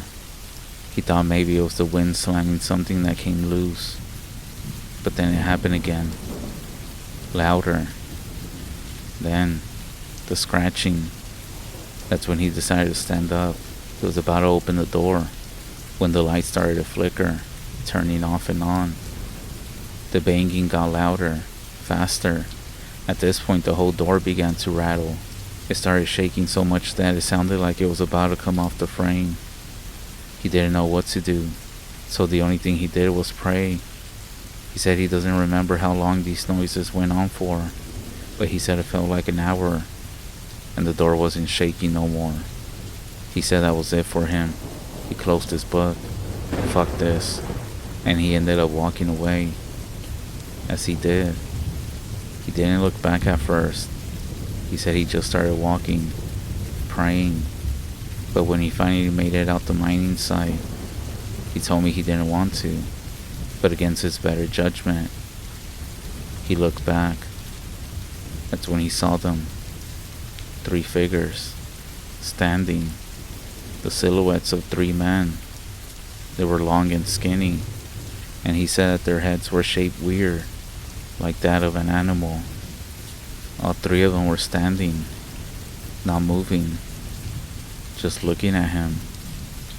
He said he felt like his heart was gonna drop when one of them raised its hand and waved at him, almost like saying goodbye. Grandpa said that at this point, he started running like he hadn't ran since he was a boy. He made it back home, and he left that job after that, and he never went back. He didn't even go back to collect his money because he didn't want to go near that area. All these stories were shared to me and my cousin by my grandparents when we were kids. I'm now in my 20s, and a couple of years ago, I was telling my grandpa about a skinwalker that I heard about from a few different friends. They all told me that it seems to live around Eagle Mesa, and most sightings are around that area. They say it resembles some sort of dog, and that it jumps around on its hind legs. That's what my grandpa told me, that the stories that he had shared with me since I was a kid, and the experiences him and my grandma went through, happened around that area, which is actually where the mining site is at. He told me to stay away from that area. My grandpa is a Christian man now. I know there might be differences in how our parents raised us and what he leans towards now, but there is something that I agree with him on. He said that demons and such only want attention. He said not to give them what they want, that if I do feel afraid, I should pray and to have faith. Then he proceeded to, once again, tell me the same stories I just shared. But every time that he did, he would reveal more details. It's funny, every time that he told me the same stories, he would add more to it. But one thing I know for sure is that they were always consistent. And when someone is not telling the truth, they make up a story, and you can always tell because it always changes. But with my grandparents, it was the opposite. Like this last time that he told me, and maybe this was why it was bothering them, because the book that he was reading was the Bible.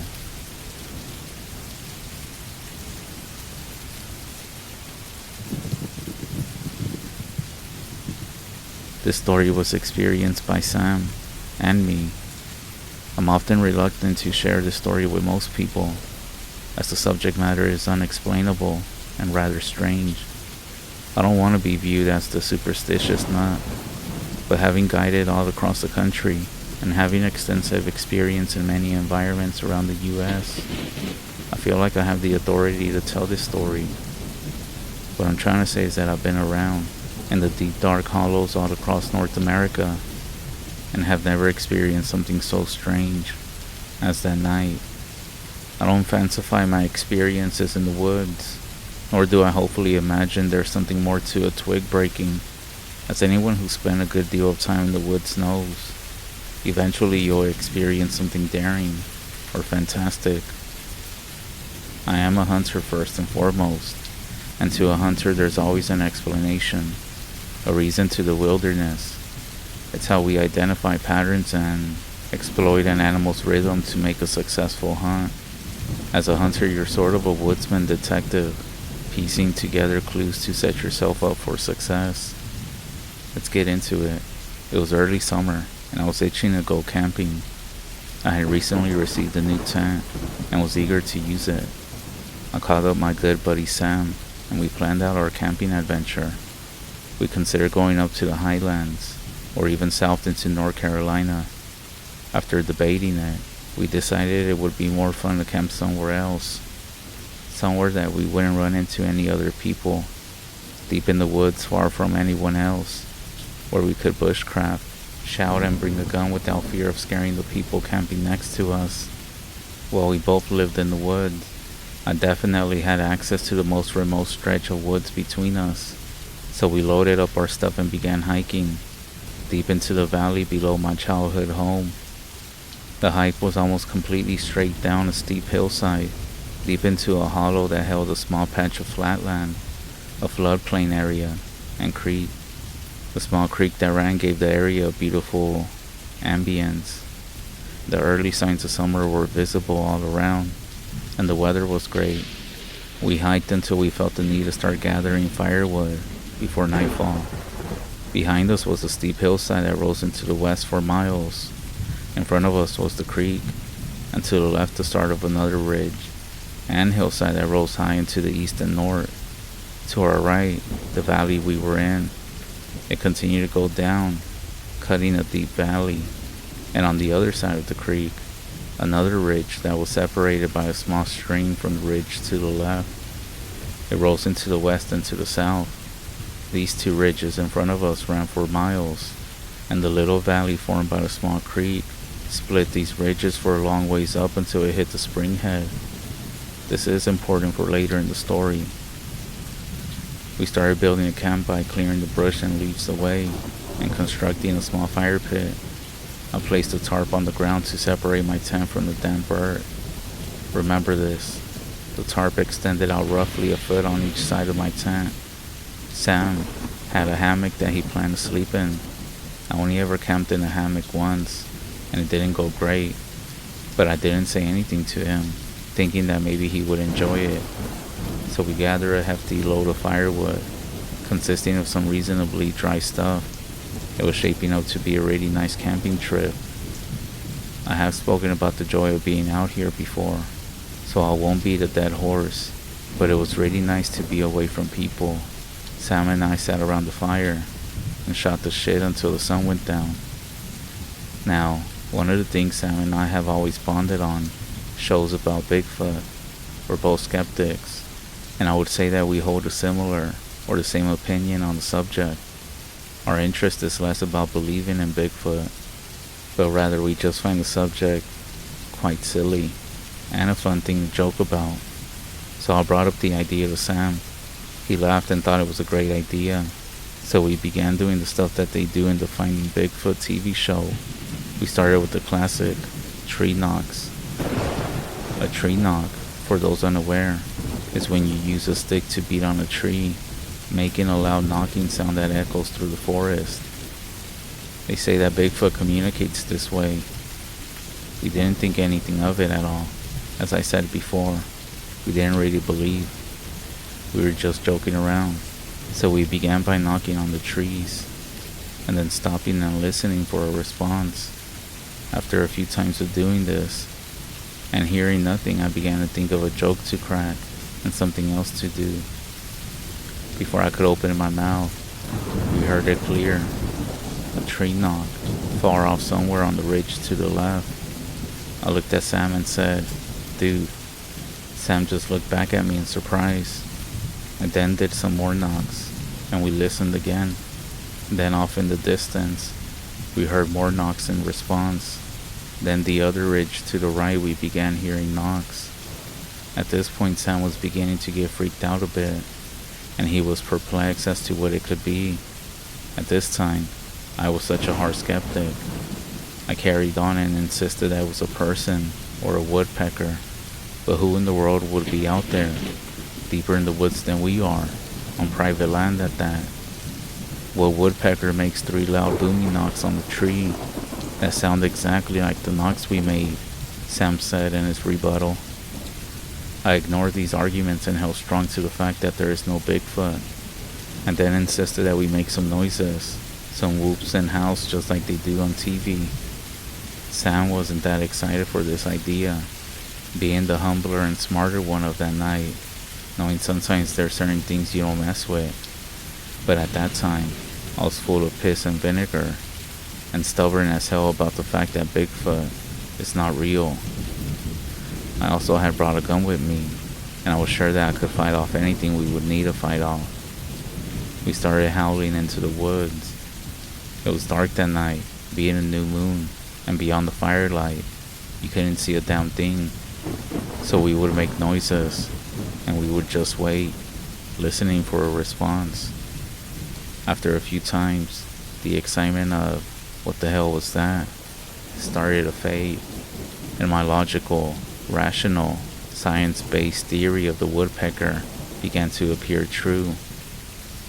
Out in the distance came one of the strangest sounds that I ever heard. A howl. Not a canine, not an owl's hoot. Sam's eyes were as big as backhoe tires, and even I was finding it hard to reason what that was. Despite this, I continued my ignorant stubbornness, and I let out another howl. Off to the left ridge, it replied to us again. The clearest ape sound that I ever heard, as if it was being recorded by some research team in the Congo. I looked at Sam, myself feeling more curious and excited than anything else. Then something truly unexplainable and spooky happened. More noises began on the ridge to the right and further down the valley, and they were not random. They had etiquette, as if they were talking back and forth with each other. The one to the left would howl, the one to the right would whoop and howl. The first would respond, and then the one way down the valley would chime in. Sam was really freaked out now, and he began considering if we should leave. I, being the stubborn idiot, claimed there was a bunch of owls. We were both fucking raised in these woods. I heard owls before, and you're gonna tell me that this was an owl. Have you ever in your life heard an owl that sounded like a fucking ape? Sam said. Well, no, but there's no way Bigfoot is real. It has to be a bunch of owls speaking to each other. There's nothing else it could be, I replied, half laughing, and also in disbelief of what was going on that night. Sam and I kind of bickered for a minute over it, and then we decided that the most wise thing to do was to stop antagonizing whatever it was in the woods, miles around us, knocking and making all sorts of noises. It wasn't too long after that we decided to go to bed. I crawled into my tent, and Sam into his hammock. We left the fire going, and every time the fire died down, the woods came to life. Whether it was paranoia or paranormal, something was stirring up. All around camp, we could hear what sounded like things being thrown, and footsteps. Here and there, we would hear another knock or another howl coming from a new spot. Sam would leap out of his hammock and throw loads of wood onto the fire and make it as big as possible. He would then go lay down to sleep. This repeated about 3 more times. Every time the fire died, things got scarier and scarier. A few times Sam would say, "Did you hear it?" And every time I would just blame it on possums nearing camp, maybe hoping to find some food scraps. Well, about the 3rd time, Sam ran out of firewood, meaning that this time when the fire died, leaving us to the dark void of the Appalachian holler.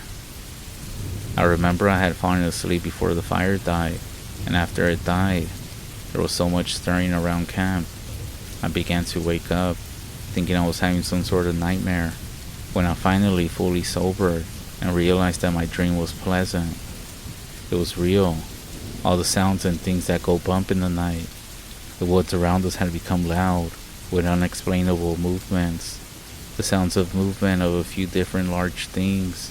The knocking had stopped, which didn't comfort me, because all the new sounds were right outside my door.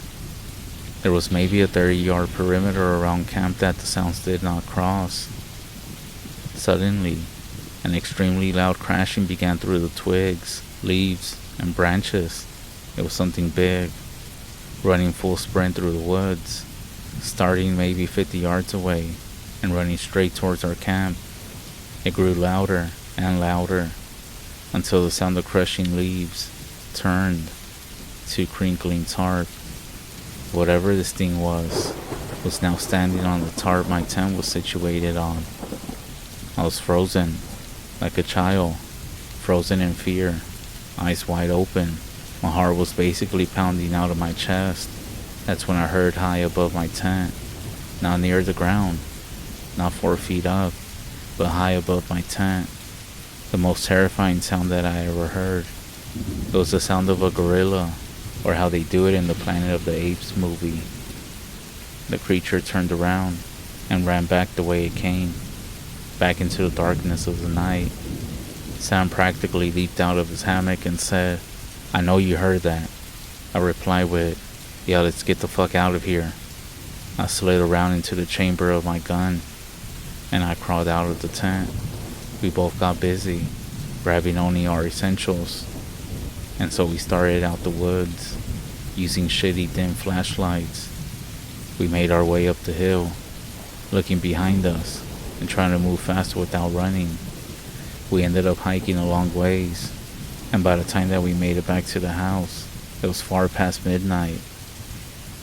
We never did see what it was, and we never did hear anything else after that. But whatever it was, it scared us enough to make us hike out in the dead of night and leave all of our gear out there. We ended up going back the next morning in full daylight to gather our things. Looking back, I wish we had surveyed the area for tracks or some clue as to what it was, but at that time, we didn't want to be down there for any longer than we had to. Having been some years since this happened, I would go down there in a heartbeat and not think anything of it. When I come home, I always feel a sense of ease in the woods.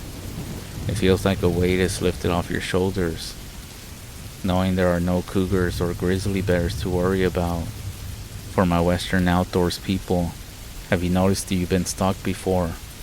All these mountain lions are some of the sneakiest creatures in the animal kingdom, and just because you never noticed it doesn't mean it hasn't happened.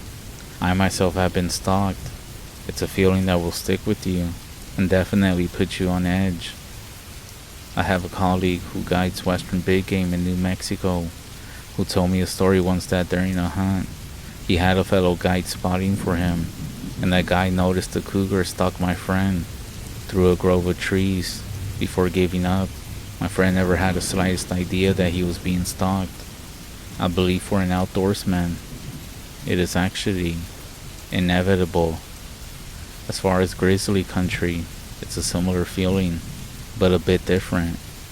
Most bear encounters happen because you surprise a bear in thick woods. I have many friends from my time in Alaska who will share stories of being charged by a monster grizzly. You're just hiking along, and then out of nowhere, 800 pounds of death is blasting straight towards them. And everybody says the same. If you spend enough time out there, it will happen, eventually. Lucky for me, this didn't happen during my time in Alaska. I avoided known bear hangouts, but the few times that I spent time in bear country, I always had this jack-in-the-box anxiety, just waiting for it to happen. What is funny though is that, despite that weight being lifted initially, an old feeling always comes back. I know it's not some sort of psychological thing having to do with that patch of woods, especially because I feel it in most places in Appalachia.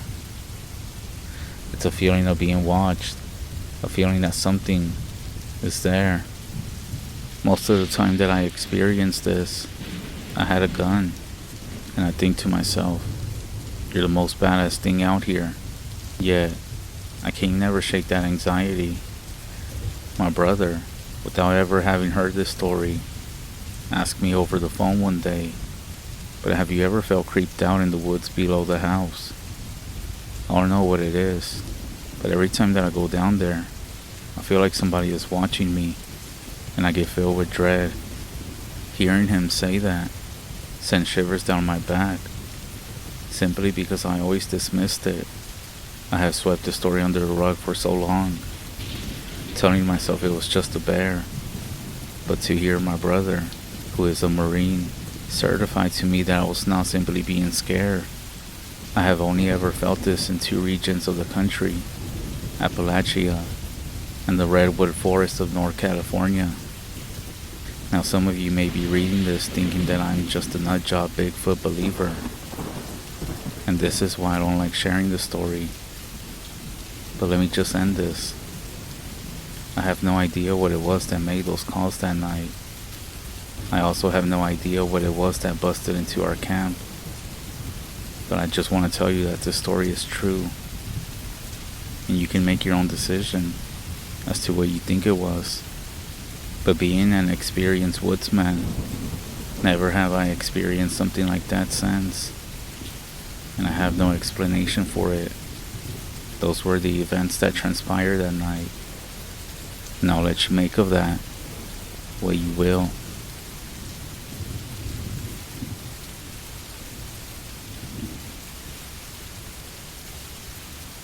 The scariest thing to happen to me was when I was on my way home from being out of town one night, when my dad called and asked if I could shut some irrigation valves off, basically like shutting off the water at the start of each row.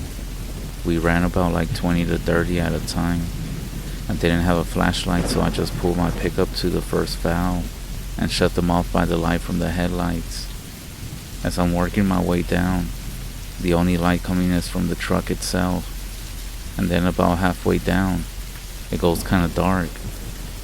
That's when I whip around and notice something tall enough to reach the headlights, and they are completely blocked out, the passenger side light, and just as I saw it crossing over, it then blocked the driver's side light before moving along, like 3 seconds in all, and it never made a sound. I told myself it was just a big coyote.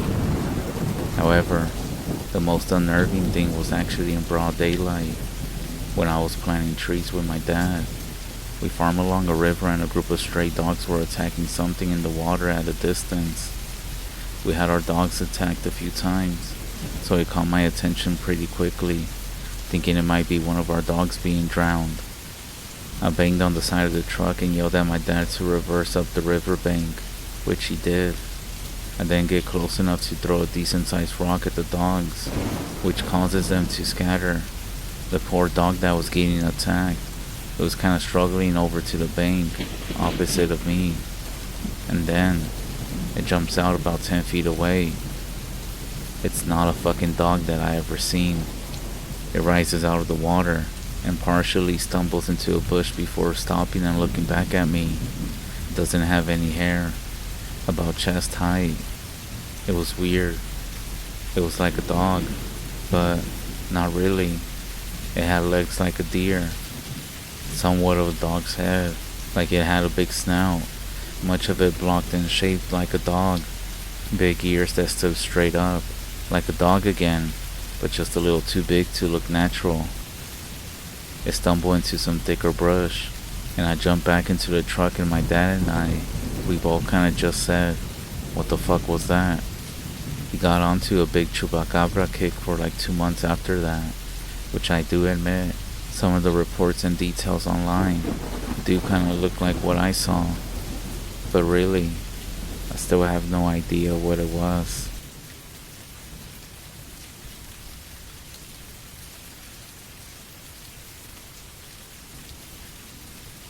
There was a hunter in the woods, who after a long day of hunting, he found himself in the middle of the forest. It was getting dark, and having lost his bearings, he decided to head in one direction until he was clear of the oppressive foliage. After what seemed like hours, he came across a cabin in a small clearing. Realizing how dark it had grown, he decided to see if he could stay there for the night. He got closer and found the door open.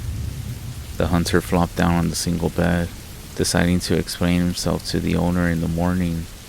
As he looked around the inside of the cabin, he was surprised to see the walls full of several portraits.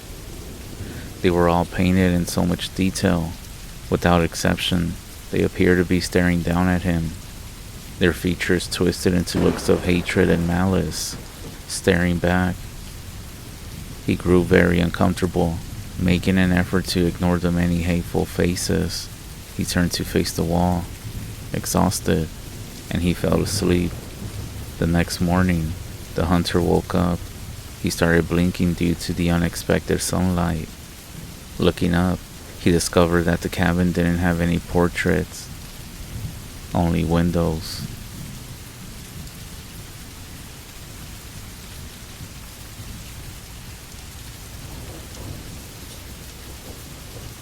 The other side is awake at night. The veil is thinner at night. This is why one of the rules in our rest was when the sun goes down, you go to sleep, and when the sun comes up, you get up. When I was about 10 years old, I lived in a quote-unquote town on the Walker River Paiute Res. We had electricity, running water, bathroom, and a TV with one channel. I also grew up without those things at some point in my life, just like everybody else on the res back then did. My classmates and friends lived upriver from the Indian hospital from where I lived behind. One weekend I ran up to my friend's house to play. Other friends who lived across the fields came over, and we all had a good time as kids playing. As the nightfall came, they all went home, and I was invited to spend the night. My friend lived with his dad, mom, and sisters in a one-room house. Now, they on the other hand, they still didn't have a bathroom. They did have an outhouse, but they didn't have running water. They had a wood stove for heat and cooking, and they also used some lamps. After dinner, when the sun goes down, you go to sleep, and when the sun comes up, you get up. It's what my friend's dad had told me. Even though now that I'm grown, I can't see that happening, well, going to sleep after eating, because my acid reflux would choke me to death in my sleep now. You'll understand later on down the road. So his parents slept in the bed while the rest of us on the floor around the room. There was a window in the four walls, while the moonlight went through. As we laid on the mattress, my friend's dad told me to cover my head with the blanket, and don't look out if I see or hear anything. I remember saying okay, but my curiosity kept me awake. After everyone seemed to be sleeping, that's when I heard the footsteps across the wooden floor, and the sounds of the cupboards opening and closing. I also heard the sound of the wood stove. On a stove there are burners that you open. It's what you use to put the wood in. But I didn't hear any voices.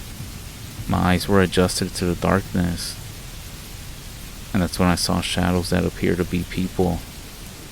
They moved around like they were gliding, but I would still hear footsteps. They looked to be moving back and forth. That's when I nudged my friend and whispered, "What is that?" He then said, "They are spirits, but they won't do anything." That's all he said. After looking at them a bit more, I got sleepy and just knocked out. The next morning his family was asking me how I slept. I told them good, except that I heard noises like somebody else was inside. That's when my friend's dad said, "You'll get used to it. Just don't pay attention to them." I looked over to my friend, and he just shrugged his shoulders and said, "I told you." After that morning, they took me home. My friend and his family lived about 100 yards from the Indian cemetery, and they told me that they always see some spirits, but they don't do anything. To this day, I'll never forget that time, that night, and I still believe to this day that there are spirits inside of that house. There are some burial grounds all over the place, under the houses, and in the yards, and the bushes, so it's common to see things there at night. You see, out on the res, people always say that these spirits won't do a thing to you, as long as you leave them be. They are part of that place now, just like everything else belongs to the land. You don't call out to them, you don't go looking for them, and you sure as hell don't bother them. If you do hear them or see them, you let them pass. You put the blanket over your head, and you mind your own damn business. That's how it's always been. Respect them, and whatever you do, do not bring any attention to them.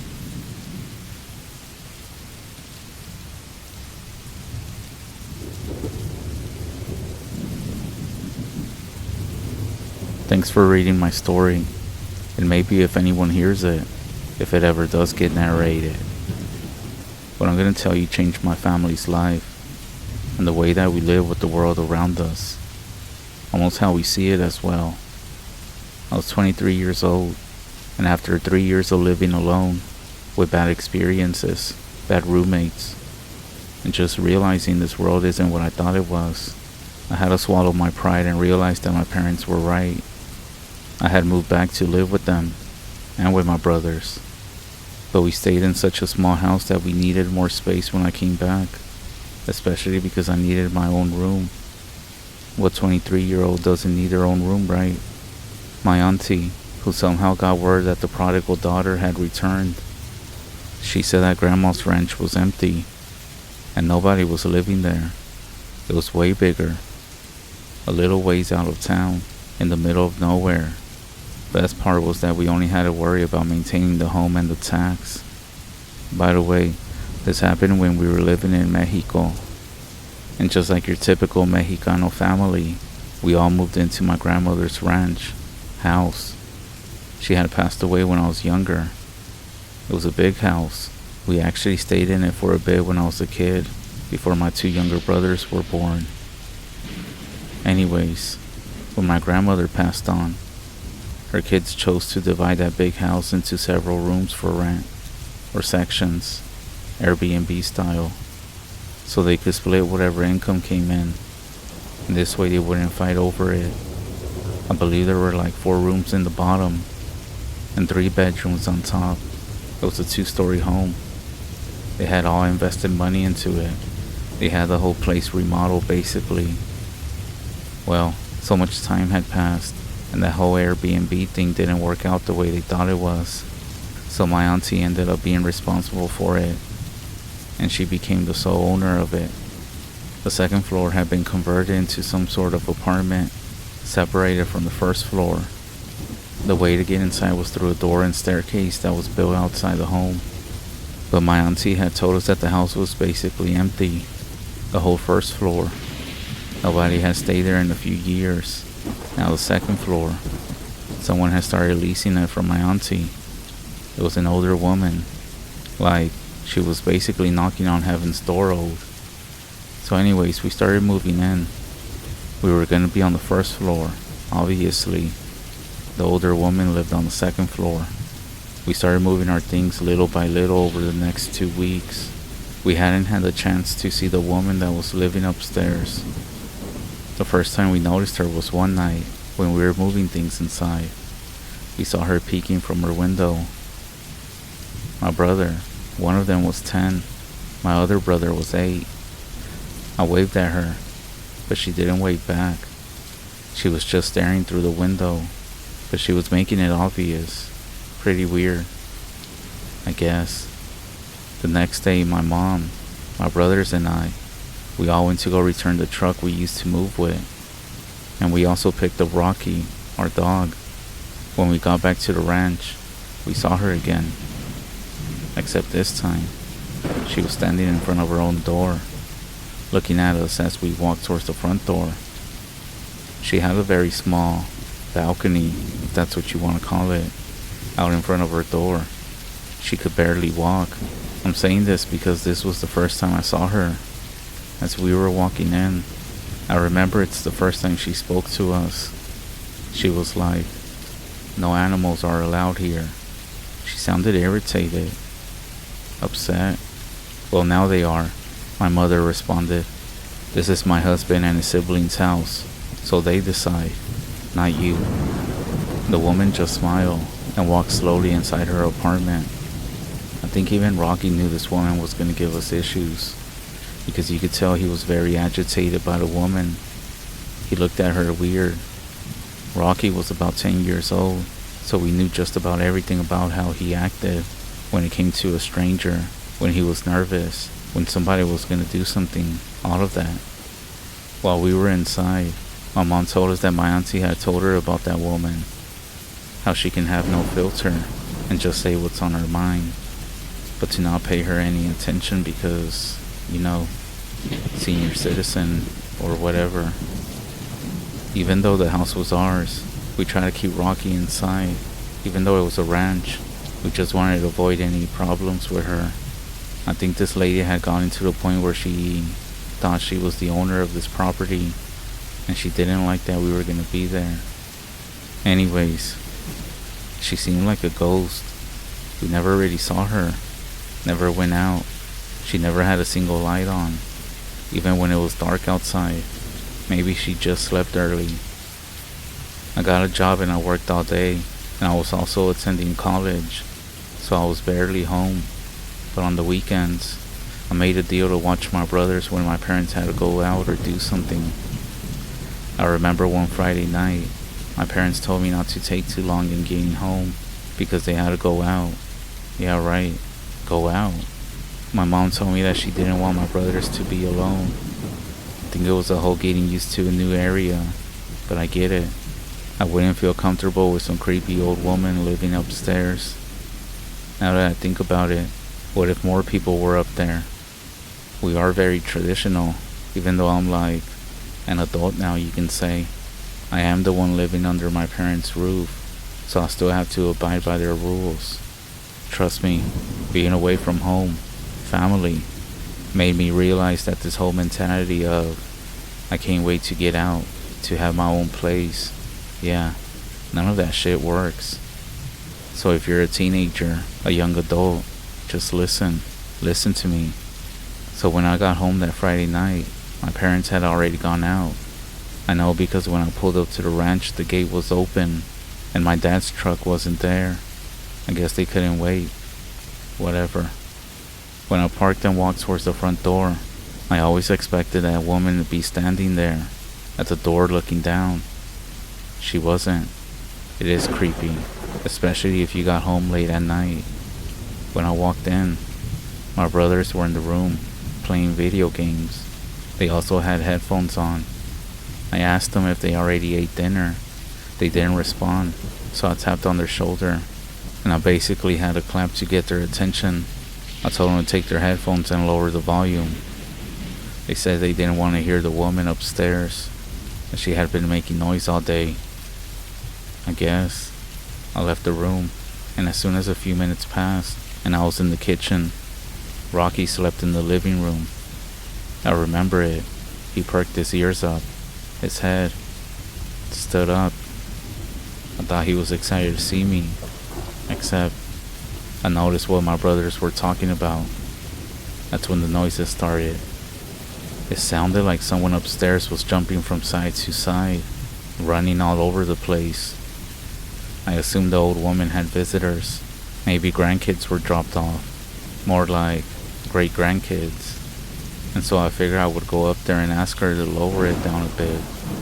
Like, it was getting annoying. I tried taking Rocky with me, just in case, but I couldn't get him past the first wooden step leading to her place.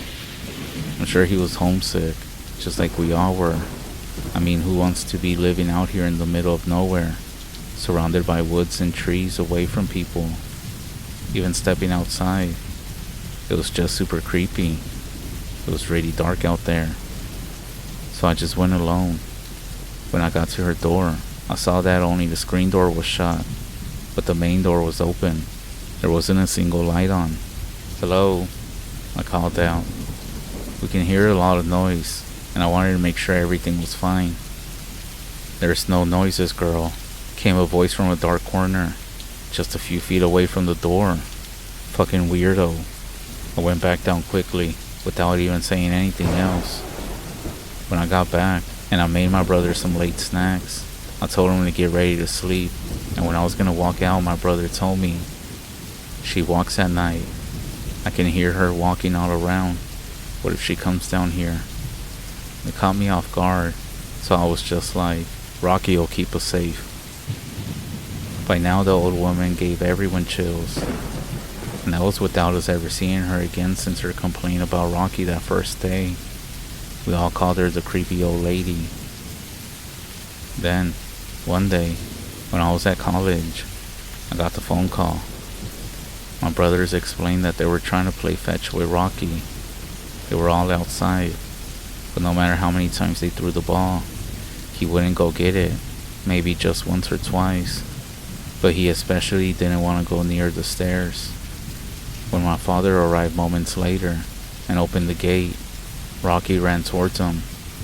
Everybody thought Rocky was excited to see my dad, but instead, he ran past him and out into the street. When he did, a truck was coming down the road. Rocky passed away right there and then. When I got home that night, I remember walking in, and I could tell that the lady was up there, standing behind her door. Well, behind the screen door. I knew she was there because I swear I saw her silhouette. We all gathered in the living room, and that's when my dad and mom told me what happened. It was quiet the next few days. You could just feel it in the house, the energy and all. Rocky had been part of our family for a long time. He was basically with us since my brothers were born. Then, about a week later, the old woman started again. It was almost like she had lost her mind. It sounded like she was talking to someone, singing, a bunch of things. The strangest thing about all this always happened when my parents were not at home. I say this because they wouldn't pay much attention to us when we told them about the noise complaints. It's almost like they didn't believe us, because they would never hear anything. At this point, it felt like she was being petty, trying to torture us, making sure we couldn't do anything without listening to her. We even told our parents that maybe we should just move, or that we should kick her out. Of course, they never said anything. Where else could we go? Would we move only because we didn't like our neighbor? One night, I was alone with my brothers when we heard a sound out from the front door. To my surprise, the old woman hadn't made noise all day. Maybe I was just trying to see the good in people, but my mind raced to see what if the old woman fell, and she was trying to ask for help. I got close to the door, and I could hear it. Some heavy breathing. I quickly opened the door. It wasn't the woman. A medium-sized dog. It looked like it hadn't ate in weeks. It was standing a few feet away from the door. It was growling, almost barking, towards the old woman's apartment. And even though he smelled and looked all rough, we decided to bring him inside before the old woman could do something, or complain about his barking, or possibly wake her up. So we fed the dog, and when our parents came home, they wondered the same thing, where this dog could have came from. They let us keep him for a few days until we found him a home. The only explanation to this was that the ranch was pretty big. Maybe the dog got lost and found its way towards here. My mom, who didn't want any more dogs because of the passing of Rocky, was actually the one who insisted that we keep him. I think she just wanted to bother the old woman. I swear these mamas can be the most petty. Anyways, we named him Toby Mac. We were gonna call him Toby, but then we heard some Christian singer called Toby Mac, and that became his nickname, just because it sounds funny. Now here's the fun in all this. I think even Toby Mac hated the noises that the old woman did. When I tell you they were disturbing, they really were. Whenever the noises started upstairs, Toby would actually start barking, like non-stop. It was clear that he didn't like our neighbor. The feeling was mutual. The best part is that she would actually stop the noises whenever Toby Mac would start barking. And so he became part of us, especially to my youngest brother. Toby Mac, also like Rocky, didn't want to go outside. I think whoever he belonged to possibly had treated him bad, or something. When we had gotten somewhat used to life in that house, I was at a party when I got a text from my brothers. Come home now. The noises upstairs are terrible. Mom and Dad are not answering. I went with my best friend Jess. She was gonna spend the night over with me, and she heard it too. Those damn sounds and even voices coming from on top. Whenever we walked in, Toby Mac was barking like crazy. At this point my brothers were crying, saying that it sounded like many people were running around above them. The creepy part is that they try to distract themselves by playing video games with headphones on, except it was so loud that the sounds of running above them seemed to move directly over them. Then the sound of jumping, like somebody was trying to break through the ceiling. That was enough for me. I'm not sure if it was seeing my brothers scared when I walked in, and that they had even reached out to me to help them. I went up there with Jess. We started knocking and shouting for several minutes. I knew it was useless. The woman wasn't gonna answer. At some point, I think I knocked and banged on her door for like 2 minutes straight, non-stop. Hopefully she knows how we feel. We went back down, and as soon as we entered the house, the noises started again. At this point, Toby Mac started barking out one of the windows. Ears perked up as well. He would run around and start barking towards the window and the front door. That's when I realized, with all our lights on, if that old lady was out there somehow, she could see inside, and we couldn't see anything. So I turned off all the lights. I told my brothers to wait in the room with Toby Mac, door closed, while Jess and I stayed in the living room until my parents got home. Complete darkness everywhere. Here's the thing, it actually seemed to work. Toby Mac stopped barking. Jess, on the other hand, was sort of laughing a bit. I remember she was like, "What's wrong with your neighbor?" She teased me a bit, and so we were just talking. About 10 or 15 minutes later, she asked me where the bathroom was at. I told her down the hall to the right, opposite of my parents' room, which is to the left. As she got up and was about to walk down the hall, she stood in place. "What is it?" I whispered. "There's someone standing at the end of your hall. Is your mom here?" I quickly stood up, asking if she was joking. I even laughed a bit because I thought she was trying to pull a prank on me, but her voice was serious. I told her to go outside, and I opened my brother's room. I snatched their headphones out of their ears and told them to go outside right now, that we would all go to the car. When I told them, they listened, and when they ran out the room, Toby ran straight into my parents' room. At this point I yelled out at Toby Mac to come, but he didn't. There was a bunch of noises going on in my parents' room. Was it somebody trying to rob us? I walked out the door, and I was yelling out to Toby Mac to come on. It seemed like forever, but maybe it was like 20 seconds, when he came running down the hall towards the front door. We all went inside my car, including Toby Mac. At this point I was shaking. I could tell Jess was scared, and my brothers were sort of alright, because they had their headphones on. I started the engine, and I pulled up right to the front gate, and we just sat there in the dark, headlights on, looking directly at the house, ready to slam it into drive if whoever or whatever was inside decided to come out. Nobody ever did. Jess kept saying that it was a woman standing right there. When my parents arrived a few minutes later, they looked around the whole house, but didn't find anything except a mess in their room.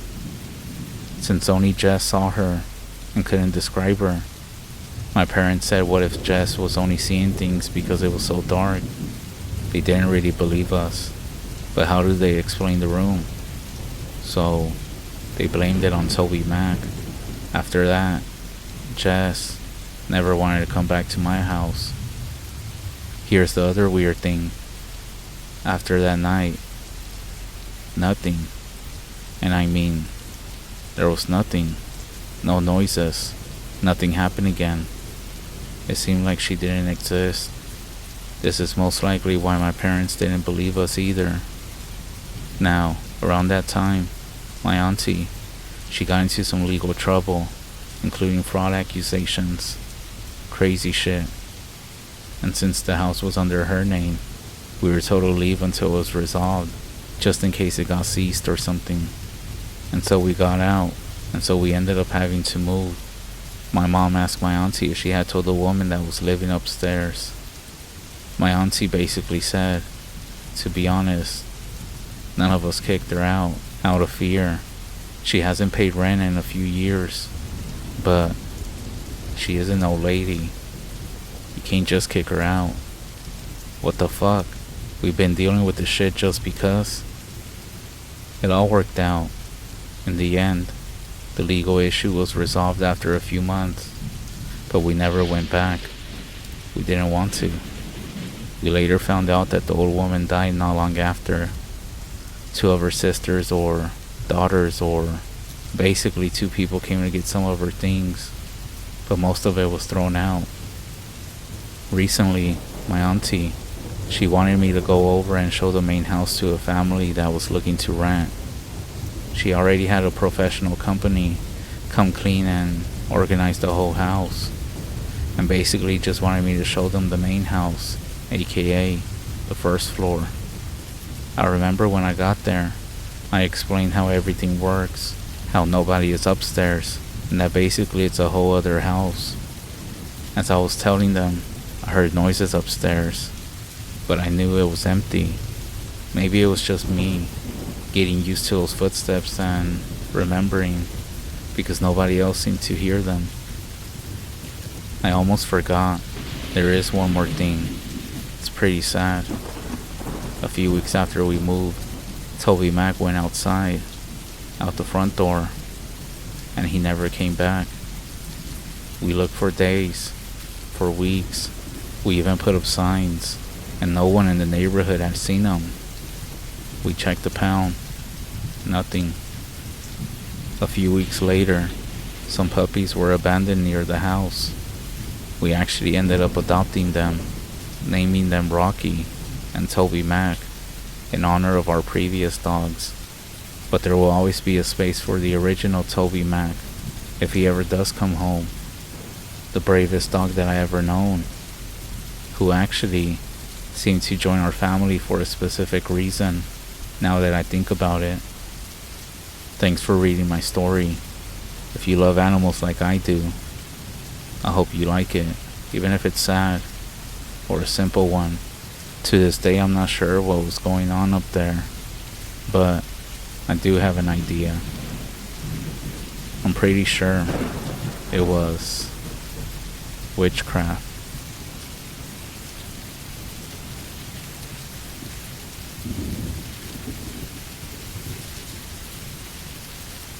The rest has some crazy roads at night. If you grew up out here, you know exactly what I mean. Everyone's heard about the ones who walk or run beside your car, keeping up with you no matter how fast you go. Some people mention about strange fires moving out in the fields. These stories are everywhere. We all know about them. We all heard about them. But this one's different.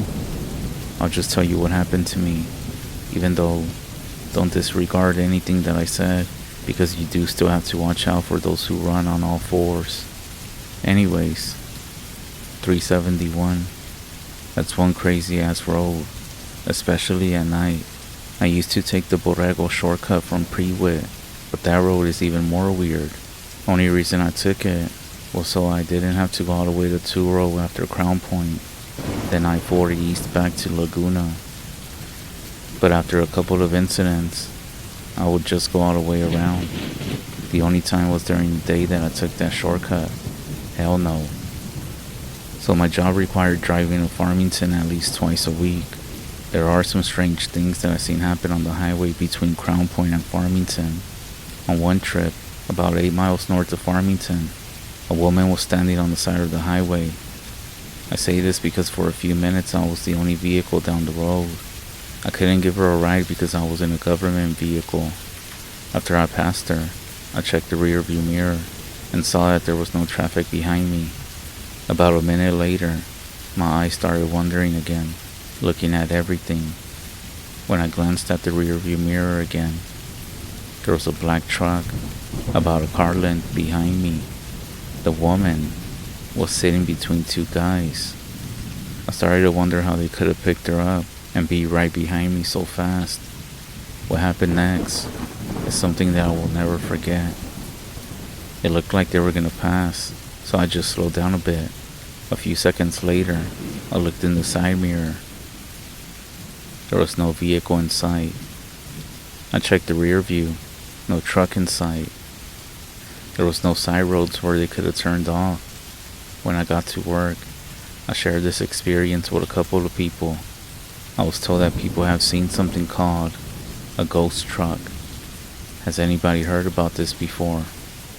My coworkers ended up making sure I left early whenever I worked in Farmington. It's scarier at night. I still do think about it, and the way that truck just disappeared without a trace. I believe there's spirits out there on the roads, still wondering, and if you're not safe, You might just pick one of them up and you'll bring them home with you.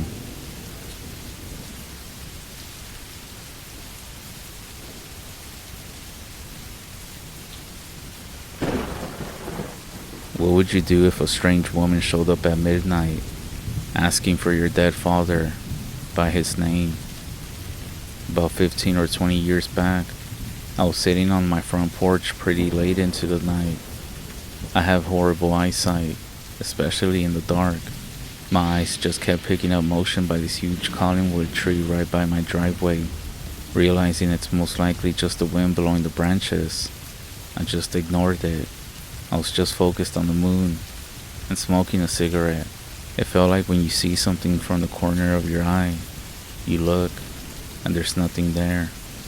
It's that feeling. After a dozen times of my eye being drawn to the same place, I realized that this must not be good. I go inside and grab a samurai sword that I keep on top of my TV. I go outside and walk towards my driveway. As I approach the big tree trunk, a woman walks around the tree and she starts asking for my dad. I tell her that he passed away 5 years ago and I ask her what she wants. She said she was hoping for a ride because she had been walking all day. She said that she had to get to a nearby town by morning. The fact that it was 100 degrees plus earlier in the day, and even now up until a few hours ago, I offer her something to drink. As we walked to the porch, I informed her that my dad had passed away 5 years ago. As I went back inside, I grabbed a big, icy glass of my killer iced tea and gave her some. While she drank, I told her that I didn't have a phone and my car was low on gas. A struggle. She said that she could make it, and she said thanks for the tea. I filled her cup from the pitcher, and wanting to smoke another cigarette myself, I offered her one.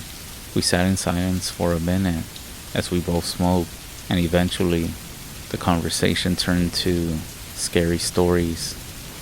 I started telling her about something that happened when I was a young kid.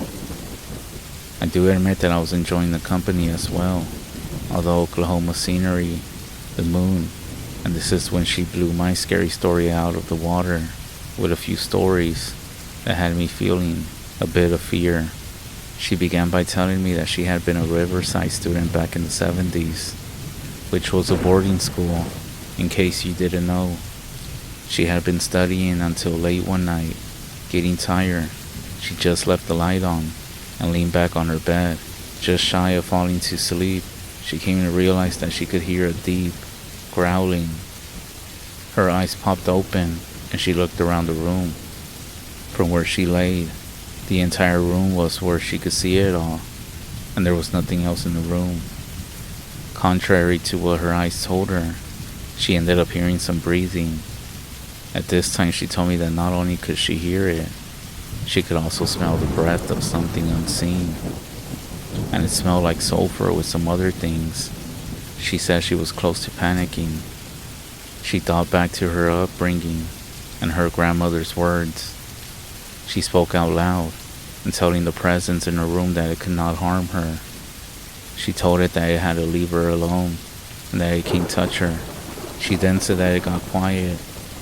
Then, after a silence of about 30 seconds, that's when she heard a deep man's voice, and he was saying, "Yes, I can." She said that this really messed with her for a long time, and then realized my throat was dead dry, so I drank from the pitcher that was still in my hand. I was hoping that she was ready to continue down the road, but she continued with another story. "My good friend from New Mexico got it worse than me," she said. She got caught trying to sneak out to snag her man up.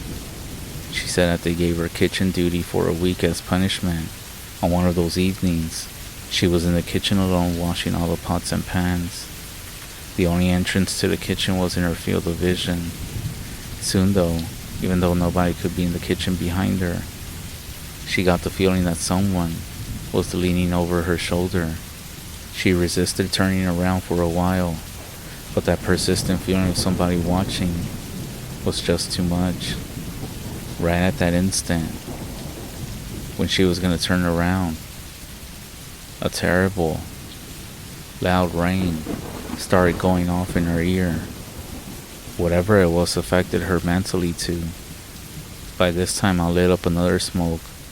I used to be a chain smoker.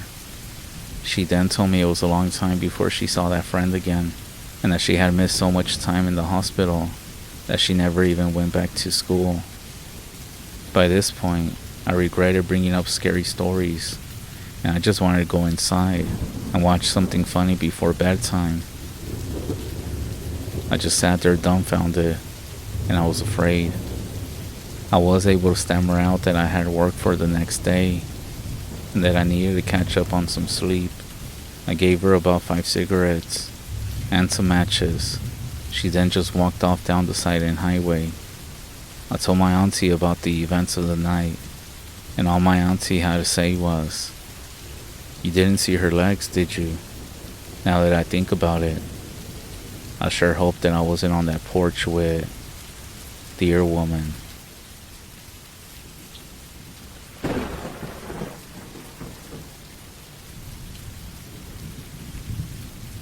I have a story to share about my cousin who came across a pair of skinwalkers.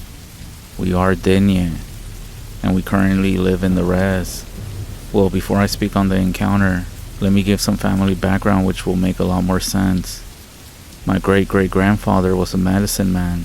He returned from the long walk, which the Navajo survived. After he came back, he carried with him a medicine bundle, and from what I was told, it had sand from the 4 sacred mountains, and maybe other sacred things too, even though I never seen it myself. It was supposed to be passed down to someone who deserved it, someone who could use it for the greater good. Now, my great-great-grandfather had 2 wives, which wasn't unusual at the time. The first wife, my great-great-grandmother, was given the task of deciding who would inherit the bundle, but things didn't go as planned. The second wife, out of jealousy, stole it. She knew the bundle had powers, and she didn't care that it was meant for good. She wanted it for herself, for her family. We didn't know it was gone at first. We had no idea they had taken it and were using it, until a medicine man told us what was happening. I can't quite remember, but he said he started having visions and signs that something was wrong. Now keep in mind that not anybody can be a medicine man. It takes years, decades of study and practice. He said he started having dreams about the mountains weeping and the land below cracking open and releasing dark spirits into the world, animals behaving strange, storms happening out of nowhere. And so he decided to perform a ceremony to seek answers. During one of the ceremonies, he was guided by the spirits. It was here that he saw the vision more clear. He saw the second family, the stolen bundle, and the dark ceremonies they were performing. The spirits were showing him how they painted themselves with white and blood and sang the evil songs. The vision was so strong that it left the medicine man shaken. He knew that the bundle had to be returned, smudged and buried, or put up in a tree way into a forest. However, he didn't know who these people were or who they were related to. Keep in mind that in the Navajo Nation, you can track your family ancestors, basically your whole lineage. He didn't know who these people were until after the whole encounter that my cousin had. We knew the second family, just never really hanged out with them. However, my cousin on the other hand, I remember he started hanging out with them. He didn't think much of it. After all, they were family. They would share stories in general and offer him a drink or two. And before long, he found himself going with them more often. My cousin wasn't even grown enough to drink, so maybe that's why he was easily tempted into going to hang out with them. Also, my cousin had been going through a rough patch, just like every teenager does in that age of feeling depressed and just feeling a bit lost. Well, this family seemed to offer a kind of refuge, you can say. They were always ready with a bottle to tell him it was good to relax, to forget about his problems for a while.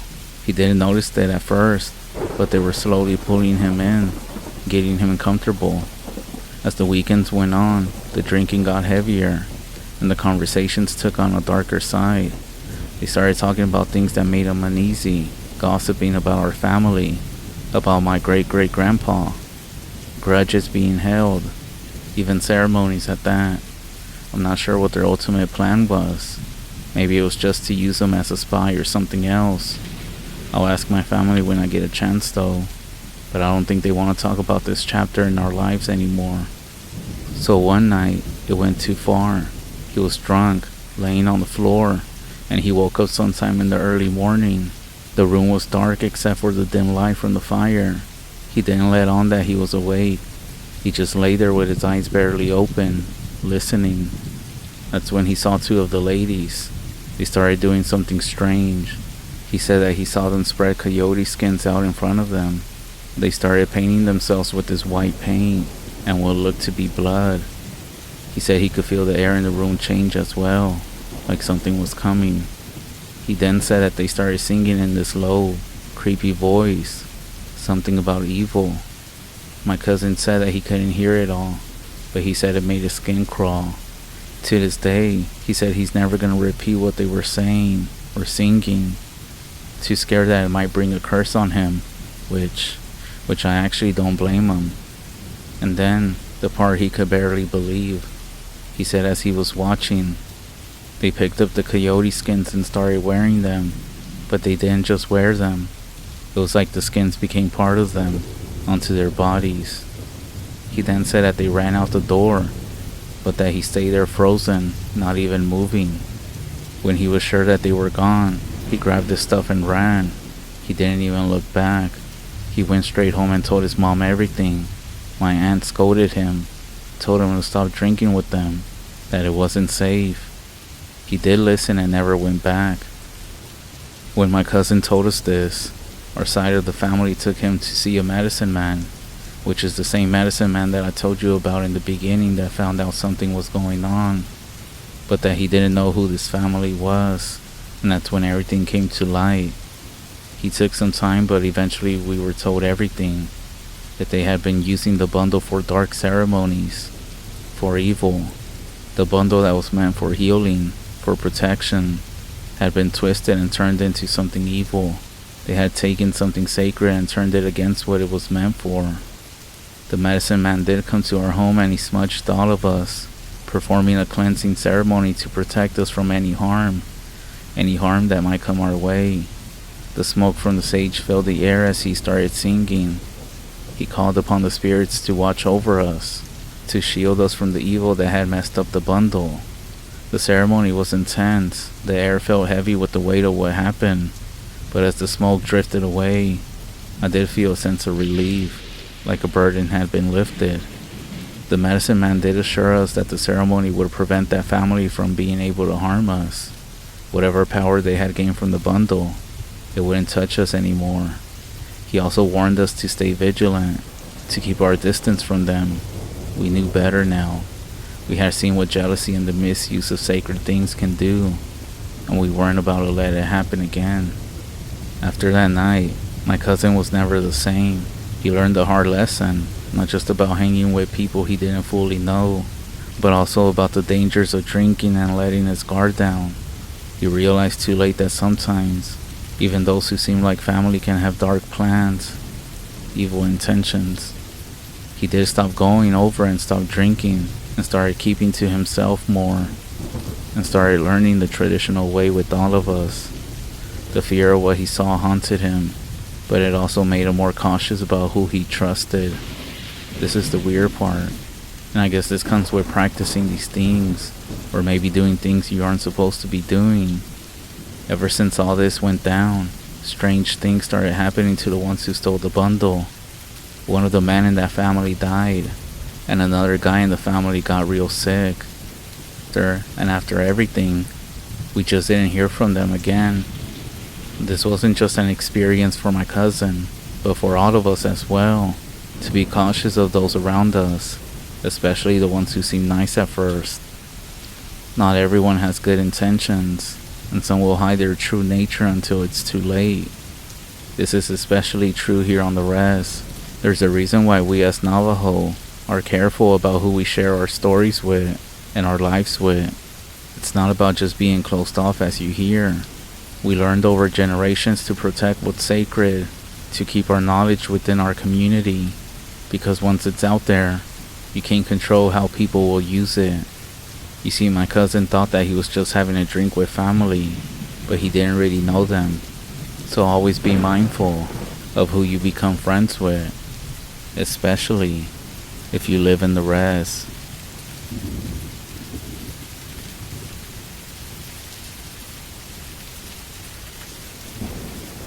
Every old timer in Alum Creek has their own story of what happened.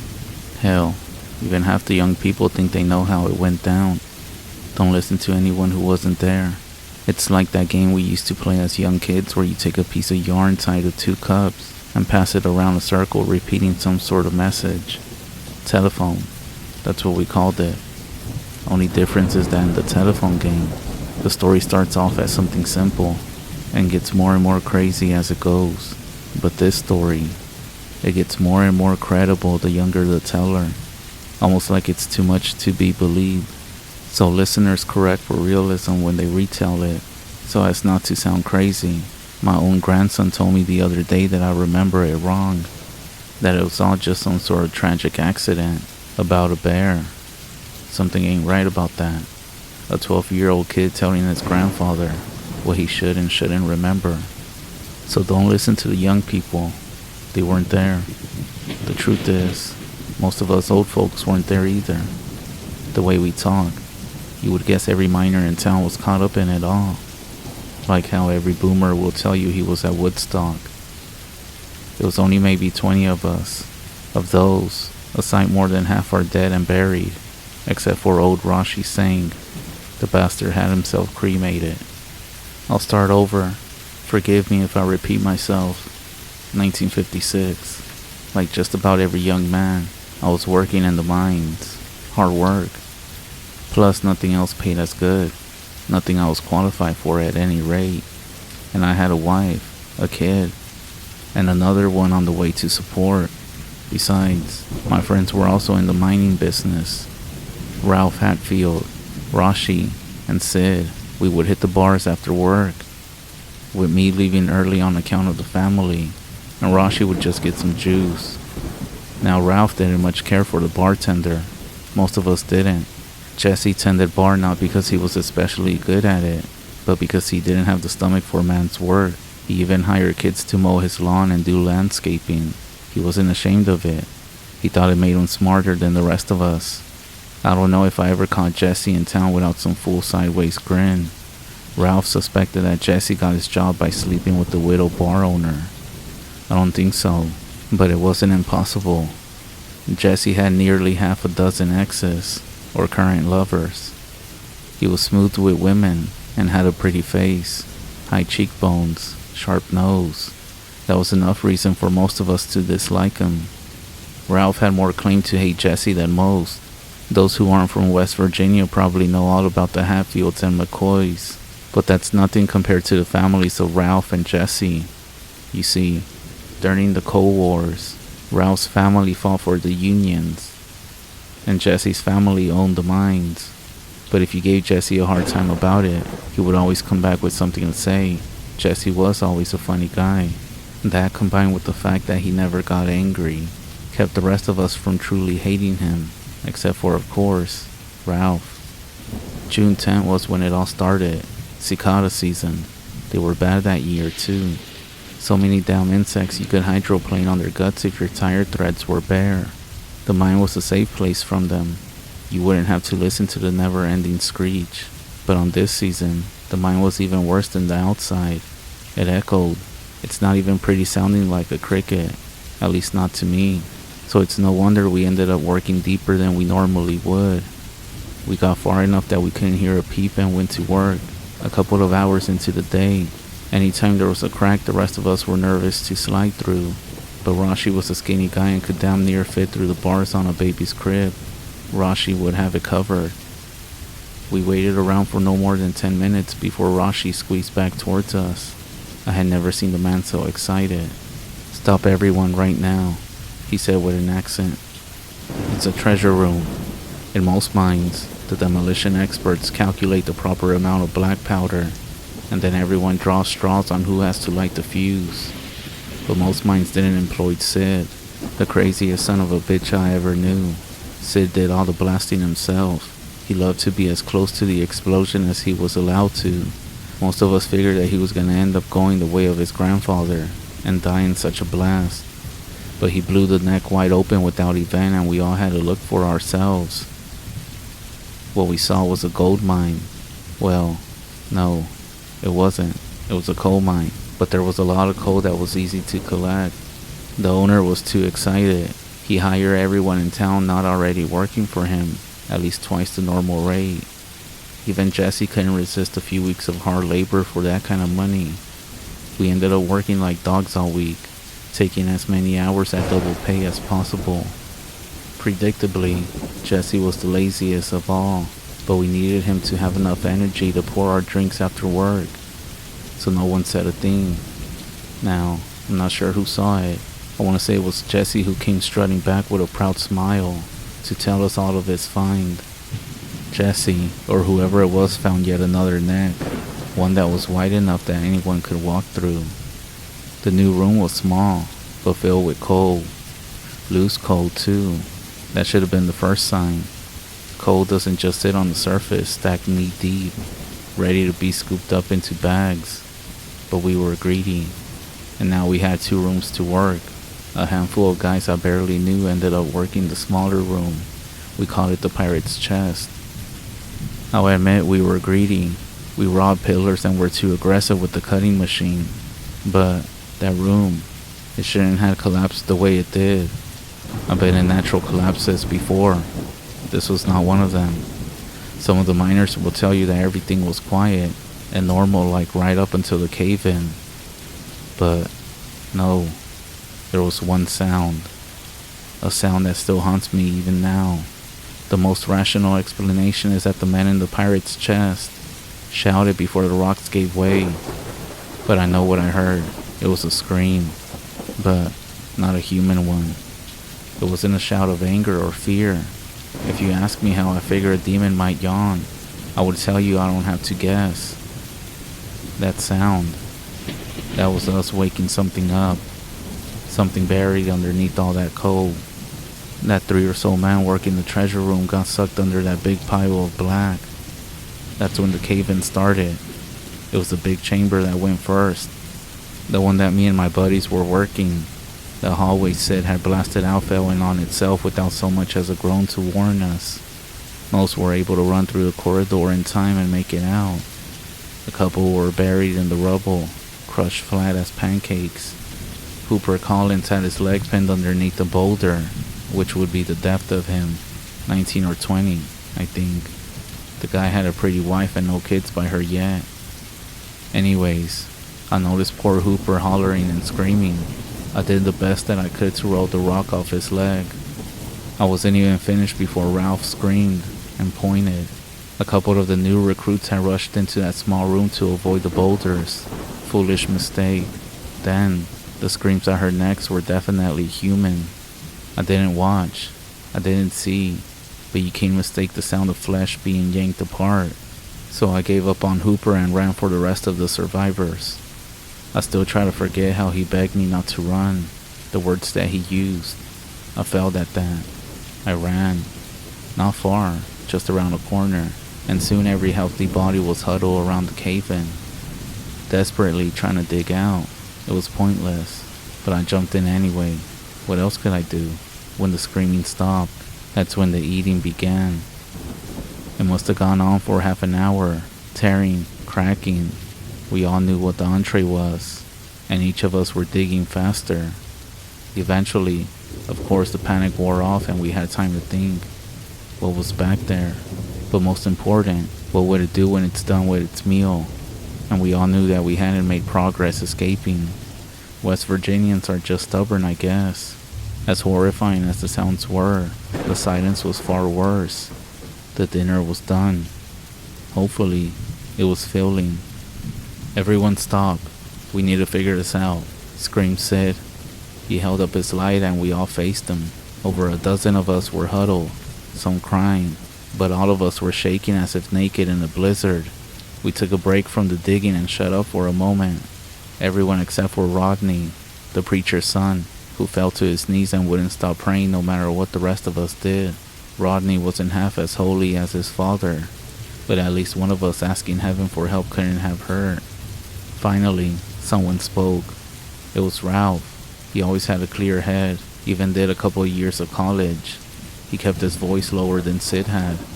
It's gonna take days to dig ourselves out. That thing'll get us if dehydration doesn't. And it's guarding the TNT, if that becomes our only option. We can post a watch, guards to make sure it doesn't come in here. It was Jesse who said it, trying to maintain his composure. Are you volunteering? You'll rather stand around and dig like the rest of us, said Ralph. Most of the water and lights are in the room with it, said Sid. We got it outnumbered. Can it die? Of course, said Ralph. I read a whole issue on undiscovered things in the National Geographic. Most life in the ocean is unknown, and there's all sorts of cave creatures that we never knew about. This thing is an animal, and animals can die. What does it eat? I asked. No one responded for a minute. Then Ralph nodded. The coal's energy too, made of carbon, just like living things. There's animals and critters out there that digest minerals. Now, I can't speak to the accuracy of this claim, or even my memory, but I wanted to think that Ralph was right. It was an animal. I'm not sure I believed it, but I wanted to. Around that time, Rodney stopped praying and shouted at us. It's no animal. It's no natural thing at all. It's a demon, drawn to our greed and wickedness. Rodney, please, said Jesse in a whisper. I think it was Sid that hit him in the back of the head. Not hard enough to knock him unconscious, but with plenty of force to knock him over and shut him up. Right away, Rashi went to go tend to Rod, giving Sid a sharp glare. No one else seemed to care. I don't know of many animals that can survive being hit with 7, 8 pickaxes, said someone whose name and face I can't recall. 9 by my count. It was Ralph. He didn't have to tell us the math, that there wasn't enough access for everyone. Rodney could barely walk, and Paul had a broken arm, which left me and 2 others to fight with rocks. Rashi was a little luckier. He kept this special blade on him everywhere he went. It was a long dagger with all sorts of ornaments. In the 50s, in Appalachia, a knife wouldn't bother anybody. Shoot, back then it wasn't uncommon for a guy to walk through town with a 6-shooter on his belt. None of us had a gun, of course, but I would have traded my rock for a good knife any day. The biggest threat here is gonna be friendly fire. Who was the fellow who said that? Can't get his name. I remember his stories, and he had been a sergeant in Korea. Damn. Fuck. Age is a hell of a thing. Anyways, the veteran advised us a bit. Watch where you swing, but don't stop hitting it until it stops moving. We drew up a battle plan with the sergeant's help, who would approach from what angle. The longer we waited, the more we feared we would lose our nerve. The creature hadn't made a sound for so long, only added to our worries. Was it planning something? Was it even smart enough to plan, as a unit? We rounded the bend and shined our lights the best we could. Half the standing lights were out, and out of all the remaining ones, most were knocked over. Little strips of white shined in random directions, like some sort of pattern, but unless it was hiding in the shadows, it was no creature. Blood and gut trails told a story, that the thing had drugged the dead into the pirate's chest to feast. Hooper's leg was still pinned underneath the boulder, but there was no sign of the rest of him. No one wanted to be first in line, so we crept towards what had to be this animal's real lair, weapons raised. About halfway there, something dropped onto us, or rather, onto Sarge. We hadn't even thought about an attack from above, so the whole plan was shot. Half of us ran, half attacked. I did a little bit of both. Before I go further, I'm gonna try my best to describe the creature. Just keep in mind, this was about 30 or 35 years ago. It moved faster than a rabbit, and I only ever got a real good look at it one time, at least with my own eyes. I can't count how many times I've seen it in dreams, but I suppose I saw it well enough for any man. But how tall I can't even guess, 'cause it was bent over with the twistiest damn pretzel of a spine I ever saw. At least 4 legs and as many arms. and at the end of each limb, a dozen fingers. Or maybe they were antennas, legs on a shrimp. Shit, I don't even know. I know it didn't have eyes. I do remember that. It only had one thing on its head, the mouth. A cross between the tail of an earwig and a crocodile's maw. But boy, was it skinny. Too skinny for how strong it was. And the flesh didn't look so tough. Translucent, almost worm-like. It had armor, like that of an insect. But the plates intersected more like the shell of a crawfish. Any more descriptions would be stretching the truth on my part. Whatever it was, an insect or a demon, it tore the sergeant apart in seconds. I couldn't bring myself to charge in close, so I threw my rock at its head. May as well have thrown a beach ball. Even the axe swings of these men were making cracks in it. I grabbed the pick that Sarge had dropped, or had his hand been ripped apart. Either way, I almost stepped on it when this thing ended up grabbing Ralph. I would like to think that I would have helped out if Rashi hadn't acted first. Rashi stuck that holy dagger of his into this monster easy as cutting cake. Your guess is as good as mine as why it worked. Maybe the dagger was better quality than the picks. Maybe something else. But the thing recoiled without making a sound and Ralph was free. Lucky stab or not, 2 more bodies were laying at this creature's feet, and there was nothing to do but run again. At least that's what everyone thought who wasn't Sid. In the midst of everything, he was able to find and light a stick of dynamite. "Keep your distance, boys," he shouted, running back to the fight. Don't get any romantic notion that Sid was a martyr. I knew the man as well as anybody, and he had no intention of dying. Just like he had no plan to slip on a pile of guts, twist his ankle too bad to stand, lose his grip on the explosive, and fail to catch the monster in the blast.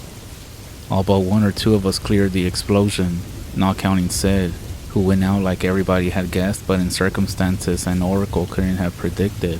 At least we were alive. Our eyes and ears were none too happy, but the monster seemed worse off, skittering about in random directions, tripping over itself. A sound-driven creature, blinded by the noise. Maybe. We had to leave. Ralph spotted our way out, a chimney blown open by the blast. We would have to brave the middle of the room, praying the monster would avoid us with its random shuffles, and it would take 2 men to reach the opening, one on the shoulders of the other. What choice did we have? We went for it. I recall Jesse weeping as he climbed onto my back, and for a moment, I judged them for it, until I realized that I was crying too. To his credit, Jesse felt a ledge once through the opening, and did his best to pull the rest of us up. Halfway through, Jesse and Rashi and a couple others having reached safety, this creature grabbed somebody. Matthew Stewart, I believe. No one watched them die, and no one tried to help them. I confess feeling a bit of relief, thinking the catch will distract it long enough for us to climb. A sinful thought, sure, but I committed much worse. 8 or 9 of us were left, and of all of those, only 2 of us had lights. We shined them upwards, and would you believe that we couldn't even see the roof? I don't know the chances of that. A passage appearing right above us, straight shot to the surface. Praise Jesus, we've been delivered, said Rodney. No one could really argue the point. We climbed, I'm not sure for how long. It was tiring work, but adrenaline's a powerful thing. At first, we braced our backs to one wall and used our legs along the opposite. Then it turned into more like a steep slope that we had to scale with our hands. A few outcroppings gave us chances to rest. Sometimes, the mouth would widen, and we could offer support to the weaker man. Others, it would narrow, and we would have to squeeze through one at a time. And in one of those cases, we lost another man. A wide frame can be a blessing or a curse in a mine, and Leon was just too stout to fit. Even with someone pushing from under and pulling from above, it didn't take long until Leon was wedged so tight, he couldn't even go back down. He would have needed to break his shoulders to move. Ralph offered to do just that, yank his arms out of their sockets, that is. And keep on climbing how? Liam asked. Then, still stuck, the man pulled out a pocket knife and cut his own throat. Rodney screamed, and all I could think was how fortunate I was to be above him rather than below. It did take breaking his arms to dislodge his corpse. He actually didn't mind. Just fell 10 feet before sticking someplace else. There'll be time to pray for his soul later. We kept on for as long as we could, which wasn't long. No, a few minutes later, and we came across the worst thing any of us had ever seen, not counting this creature. The ceiling. One of the lights went out. It can't be, Rodney whispered. We're trapped. The chances of coming out to the surface were always slim, said Ralph, with no emotion in his voice. I just wish we had a few cigarettes to share. What time is it? Most likely dark by now, said Ralph. Then they're gonna send somebody. Where Jesse's confidence came from, I can't say, but I did envy it. Maybe there's already a rescue party digging through the rubble. We'll be home by morning. Is that what you want, Jesse? It was Ralph. All of our friends and fathers getting themselves killed. No, of course not. I just mean, shut up, said Ralph. And he did. No one said much of anything for the next hour. A few sobs, even a couple grim chuckles. I assumed that most of us accepted what was going to happen. A small part of me held out hope for rescue. There was no way to warn the rescuers, even if anyone was coming. Nothing to do at all but wait and make peace with our Creator. Then, the last light went out. I doubt you'll ever experience a darkness like that. Sure, maybe you experienced pitch black. Maybe you've been underground. But I'm talking about the kind of dark that fills your insides, where even a pair of eyes 3 inches from yours don't glow. The kind dark so deep you know you won't ever see light again. The little room we had sat ourselves in somehow started feeling a lot smaller all of a sudden, and the rock scraping my back became harder to ignore. There's no one on this earth that would wish this sort of death upon them. Being buried alive, I would have traded anything just to stretch my arms out. In a way, it was almost like drowning. I nearly drowned once, when I was 12. I was trying to impress this girl by swimming across a lake. It was fun, at first, until it hit me like a baseball bat how much water was between my feet and the lake's floor. I remember clearly how oppressive all that water felt as my head was starting to sink under it. An older girl had saved me. Dying underground was similar, all the stone above and below me for who knows how far. But no 11th grader was coming this time. Of all the things to reach out in mercy, it was the moon, a little stream of blue light above our heads. It took our eyes a bit to adjust and even make the light out. I thought I was hallucinating, until Jesse shrieked in joy. The chimney did go all the way to the surface, but only a tiny slit, not near enough to scurry up. I can do it, Rashi said. The hell you can, snapped Ralph. Rashi placed a hand on his cheek. I can do it. Have faith. Rashi took off his boots and his jacket, spit on his palms and steeled himself. Rashi, I said, I also have faith. I'll be back, he said. And with a whole bunch of people. And guns, said Ralph. Rashi smiled. And guns. Before he left, he stopped for a second. I thought he was second-guessing himself. Then he handed me his knife. I thought your religion said you always had to carry this. Rashi just laughed. We couldn't see him climb. He blocked out the light, but we listened for minutes as he wiggled through the impossible small opening. At some point, his grunt stopped, and I had fear he suffocated himself. But then he shouted down to us, I made it. I'll be back soon. There still wasn't much conversation as we waited, but at least it no longer felt like drowning. Thank you, Father. Thank you. I'm done with drinking. I'm done with gambling. I'll never stray from my wife again. Rodney was praying. Speak for yourself, said a guy I can't remember. First thing I'm doing when we get out of this is having a cold beer. Fuck it, make that 3. A few of us laughed, a lot louder than the joke was funny. But that's when I heard it. Shh, I said, and everyone clammed up quick. The air wasn't quiet. We could all hear it. It was Liam's flesh. It was tearing, and then being swallowed. Fuck, said Rodney. We've been delivered. Why is it back? Rashi's coming with guns, said Jesse. He'll make it back fast. It took that thing a while to eat the poor fellas last time. We have time. It had more than one body to eat last time, said Ralph. What if it finishes before Rashi returns? I'm not sure if I thought of it on my own, or if it's what Ralph was trying to imply, but a way to buy us a few precious minutes crossed my mind. I didn't voice the plan though. It was just too damn messed up. Rodney voiced it for me. An offering, he said. That thing down there, it's a devil, a demonic spirit. We don't know that, said Ralph. Rodney continued. It's a demon if there ever was one. Demons are drawn to the wickedness. Someone brought it here, and only an offering will satisfy it. An evil offering for an evil thing. Rod, what are you trying to say? Asked Jesse. No one answered for a moment, but the silence was broken by a bone that was cracking. Marrow being sucked. This creature was wrapping up his meal.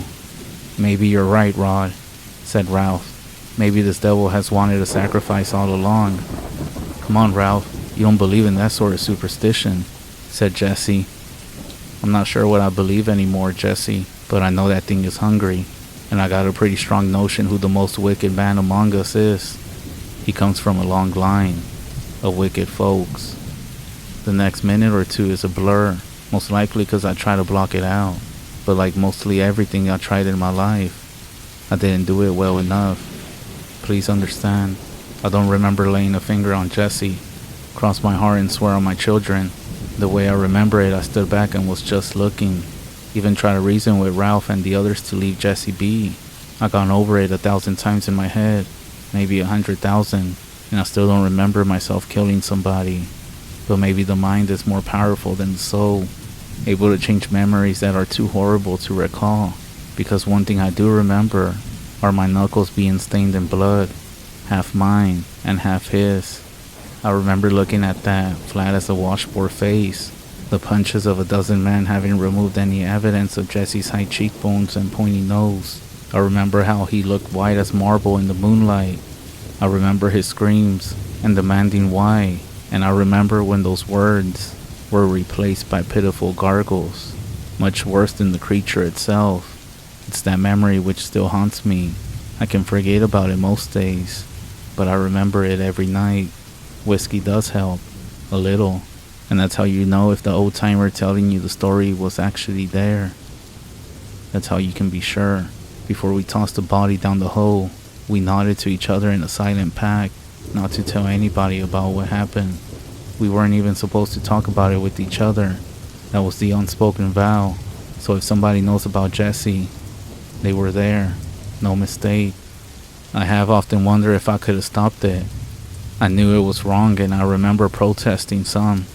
I had the dagger, and I knew it didn't care for loud sounds. Could be if I was braver, I could have used the knife and the knowledge to fight the monster off. But if I stood in the way of this mob, they most likely would have killed us both. However you cut it, I was a coward. I'm a coward. Why did Rashi have to leave for help? He wouldn't have let it happen.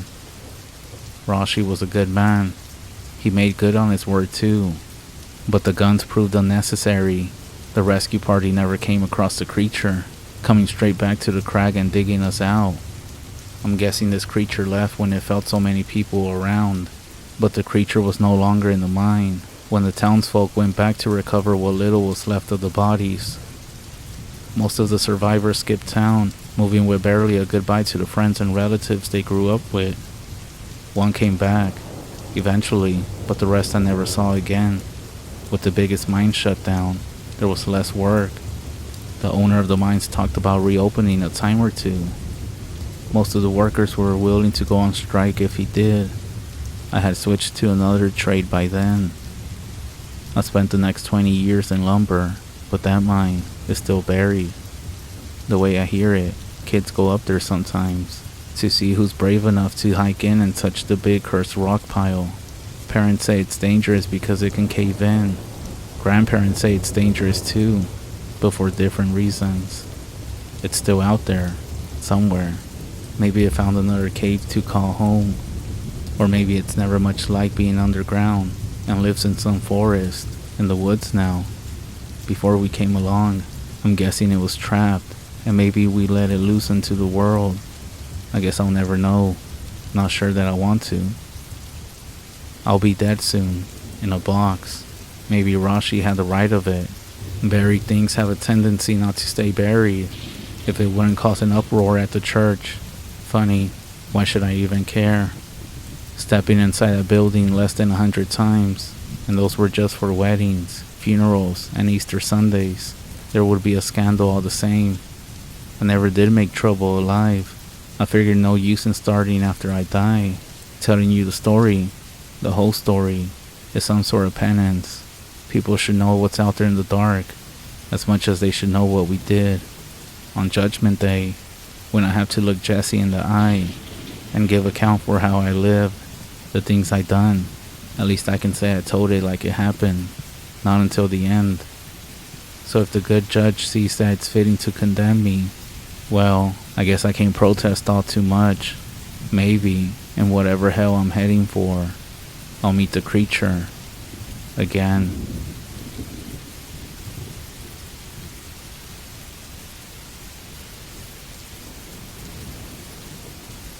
A lot of thinking and a couple of drinks later, I'm finally gonna share some of my experiences. The area where I worked was incredibly isolated, surrounded by dense forest and rugged wilderness. I was a ranger up there. It was in the late 1990s. The rules and regulations can feel distant. You'll see what I mean by this later on. We drive around on an ATV, making sure the wildlife was safe and occasionally dealing with poachers. My job mainly involved ensuring the safety of the deer population and handling other wildlife management jobs. My only colleague was a guy that I'm gonna call Peter. Short and easy to remember. Peter was your typical backwoods guy, a bit of a wild man who brewed his own moonshine and smoked like a chimney. He had been my best friend for several years and always had my back, no matter what we faced out there in the woods. The pay for the job wasn't great, but it came with perks that made it worth it. We had no boss breathing down our necks and we could basically go camping, get wasted, and call it a getaway. In the midst of everything, we were still able to arrest some people and put some real poachers behind bars. However, sometimes we got calls that made us actually do some work, hard work at that. If people spotted sick animals, it was up to us to go out there and make sure they didn't spread disease. If an animal showed aggressive behavior that might endanger locals, we had to make sure it was put down. We had friends at a local vet who would run blood samples if we suspected rabies or something similar. One day, Peter and I got a call from some pretty spooked locals. They told us that some boys had gone hunting a couple of days ago, but none of them had returned. They all believed the boys had been killed by bears or a wolf. Great, now we had to venture out in the wilderness to deal with potentially aggressive carnivores. The locals pointed us in the general direction, and we took off on our ATVs. We drove around the area for about 3 hours when we found an abandoned campsite. It was evident that the camp had been trashed by something, most likely a bear by the looks of it. The boys had left camp in a hurry, not even taking their rifles with them. From there, we went out on foot with our guns drawn, just in case. We found the first body a few meters away from the camp. He was lying on his stomach with several deep wounds in his back. What struck us as weird was that there were deep puncture wounds, which we had never seen before in a bear or a wolf attack. There was also a clear path, indicating where the other boys had fled. We found 2 more boys in the same small area, both lying dead with similar marks. One of them had been gutted. Peter was visibly shaken by the scene and just kept shaking his head in disbelief. According to the locals, there were supposed to be 4 boys out there, so we were still missing 1. We both nearly jumped out of our skins when we heard something rustling through the brush towards us. We aimed at the commotion and waited for it to reveal itself before we shot. I almost dropped my rifle when it came from the dense bushes. It was a red stag, with the mangled remains of the boy stuck in its antlers. The stag was struggling to keep its balance under the weight of the boy, but it was still aggressive towards us, as if it was about to charge at us. Peter was the first to snap out of the shock and started lighting the thing up. After further inspection, we noticed that its antlers were worn down and broken. It had put an excessive amount of force behind each of its charges, breaking its antlers on the poor boys. The reason the last boy was stuck in its antlers was because the damn thing had practically torn through his rib cage. We couldn't separate the boy from the antlers, so we had to bring the head of the deer with us. It was one of the most screwed up rides home, with several bodies tied to the back of our ATVs. Pretty disturbing, something I never thought I would be doing. The local police were pretty angry at us, seeing that we had moved bodies from a potential crime scene, but they let us off easy, since the killer was literally embedded in one of the victims. Seeing the heartbroken parents of those boys still haunts me to this day. That night, Peter and I hung out, mostly because I was still really spooked. Man, that stuff wasn't natural, he said at one point. Deer can be aggressive and defend themselves, but I know this one was hunting those boys, and it killed them all as well. They don't fucking do that. And that time was the first time I caught a glimpse of the spooky stuff that goes on out there. In the following years, I saw some deeply insane stuff that only Peter and I know about. I'm going to share some of these stories with you, and hopefully you will believe me and understand why I'm scared every time that I see a deer. About once or twice a month, we had to go on excursions into the wilderness to look for signs of poachers, sick animals, and other stuff like that. One time, we decided to drive out to a fairly secluded area because there were rumors of some potential poaching. It was a very long drive, so we always kind of put it off until the last minute, praying that the poachers would just get mauled by bears so we wouldn't have to make the long journey up there. Some of these places would take about 2, 3, or 4 hours to get there, and this time it took about 2 hours before the terrain became too difficult for even the ATVs to handle. We had to walk the rest of the way, which meant that we had to camp out overnight. Those are the free camping experiences that I told you about. Camping out was a norm for us, but we were further away from anything than I had ever been before, and the previous incident was still haunting my mind. Peter offered me some liquor to ease my worries, but there was no way that I wanted to be drinking, especially if we got attacked by some demonic deer again. The night went by without incident, but I still didn't get enough sleep. We continued our trek towards the supposed poacher hotspot. We arrived and looked around, but we found nothing. There didn't even seem to be any sign of human activity anywhere in the area. Fucking rumors, Peter said to himself as he shook his head in frustration.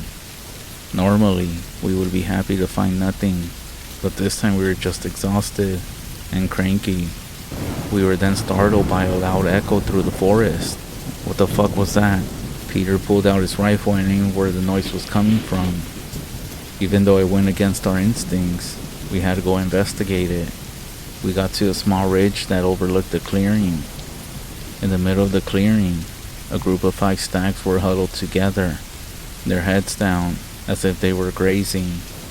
We noticed that they all seemed to make sudden violent jerking motions, like they were trying to gore the ground with their antlers. Peter fired a shot into the air to make them scatter, and they didn't move. If you have any basic knowledge of wildlife, you will know that any sudden loud noise will make just about any animal take off running. We fired a couple more shots into the air, but they just didn't react. Without thinking, we decided to calmly approach them to get a better look at what they were doing. As we got close, we were met with this nasty stench of rot. Is that a bear? Peter gestured to the ground in front of the stags. To our surprise, there was a large adult black bear. Its body was starting to decompose, which means that it was dead for about 4 or 5 days. The stags were making all sorts of noises and groaning as they continuously gored the carcass over and over again. They looked exhausted and malnourished. The bear's body was completely ripped apart except for its head, which they, for some reason, had left completely alone. We stood frozen to the ground as we watched this horrible scene unfold. How were they able to take down a bear? How is that even possible? I asked Peter. He just shook his head in disbelief as he raised his rifle and shot one of the stags. He later explained that he wanted a blood sample. As soon as the stag fell to the ground, all the others stopped what they were doing, and they just turned to look at us. They were covered in rotting blood and chunks of meat. They didn't show any aggressive behavior. They just stared at us, not flinching, nor blinking.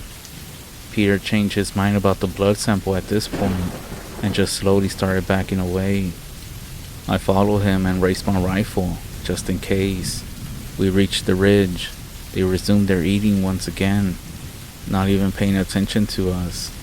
We were so done at this point that we didn't even set up camp that night. We just kept hiking at a brisk pace until we got to our ATVs.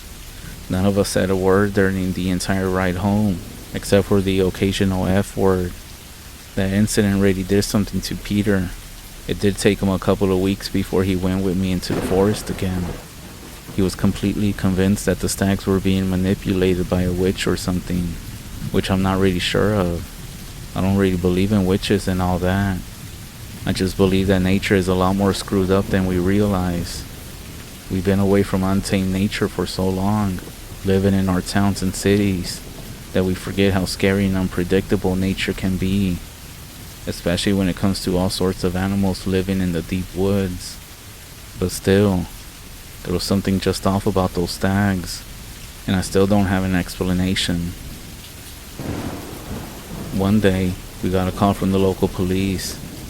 An old man who lived by himself in a remote cabin hadn't been seen in a while. They wanted us to take them to the cabin since they weren't used to the terrain, being more accustomed to paved streets than the rough wilderness.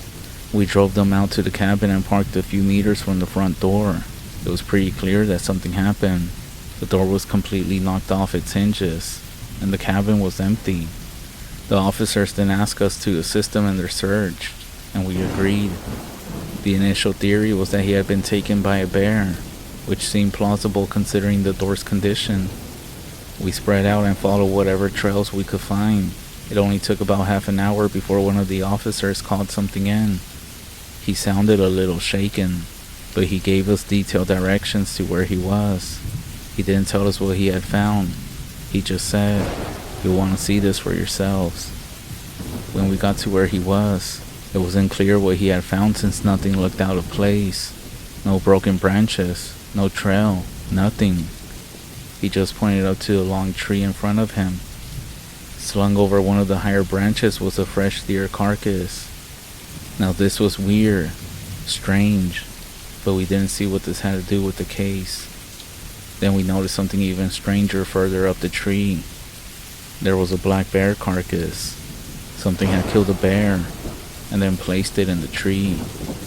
I knew that leopards and other big cats did this, later for consumption, but there were no big cats where this took place. The officers looked pretty uneasy, taking nervous glances over their shoulders. We stayed as a group after that. Obviously, we still searched for another couple of hours before we called it. On our way back, we once again passed the tree, and I kid you not, the deer was gone, leaving only some bloody branches behind. We picked up the pace and made our way back out of there without looking back, and, well, we never did find the body. There was a winter where we had a pretty horrible incident. The winters up here can be brutal, especially with heavy snow and temperatures dropping to the negatives. If someone goes missing, they're immediately presumed dead, because it's impossible to maintain your core temperature for long without proper gear. And when it's someone's kid who goes missing, it's even more heartbreaking. The police once again requested our assistance, because a mother had reported her 6-year-old daughter missing. The thought of spending hours in the cold wasn't appealing, but we couldn't possibly turn a blind eye to a missing child. The mother had let her children play outside when one of them suddenly ran towards the tree line. They had been out there for some time, calling her name, but they just couldn't find her. That's when they called the police, which they ended up calling us. By the time we arrived at the area, she had been missing for about 2 hours. We followed a trail that we suspected were her tracks, which actually went far longer than what a kid should be able to run, at least at that age. But the strange thing is that the trail just stopped. There was no sidestepping, no scuffling, no signs of anything. It was like she just disappeared on the spot. We examined the tracks to see if she had backtracked or something, but there were no clear signs of any double prints. Peter was visibly upset and frustrated. We then asked the other kids why she started running into the forest, but they had no clear answer. They claimed that she just started running without any warning. The kids were shaking and crying, so we ended up asking the mother to return to their home while we kept looking. An officer followed them back to their house to make sure they felt safe.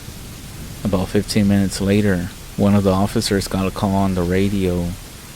We could hear the sound of the mother crying in the background. They had found the girl. She was just sitting on the step of their back door. She was dead and frozen solid. She was only wearing a regular jacket and jeans.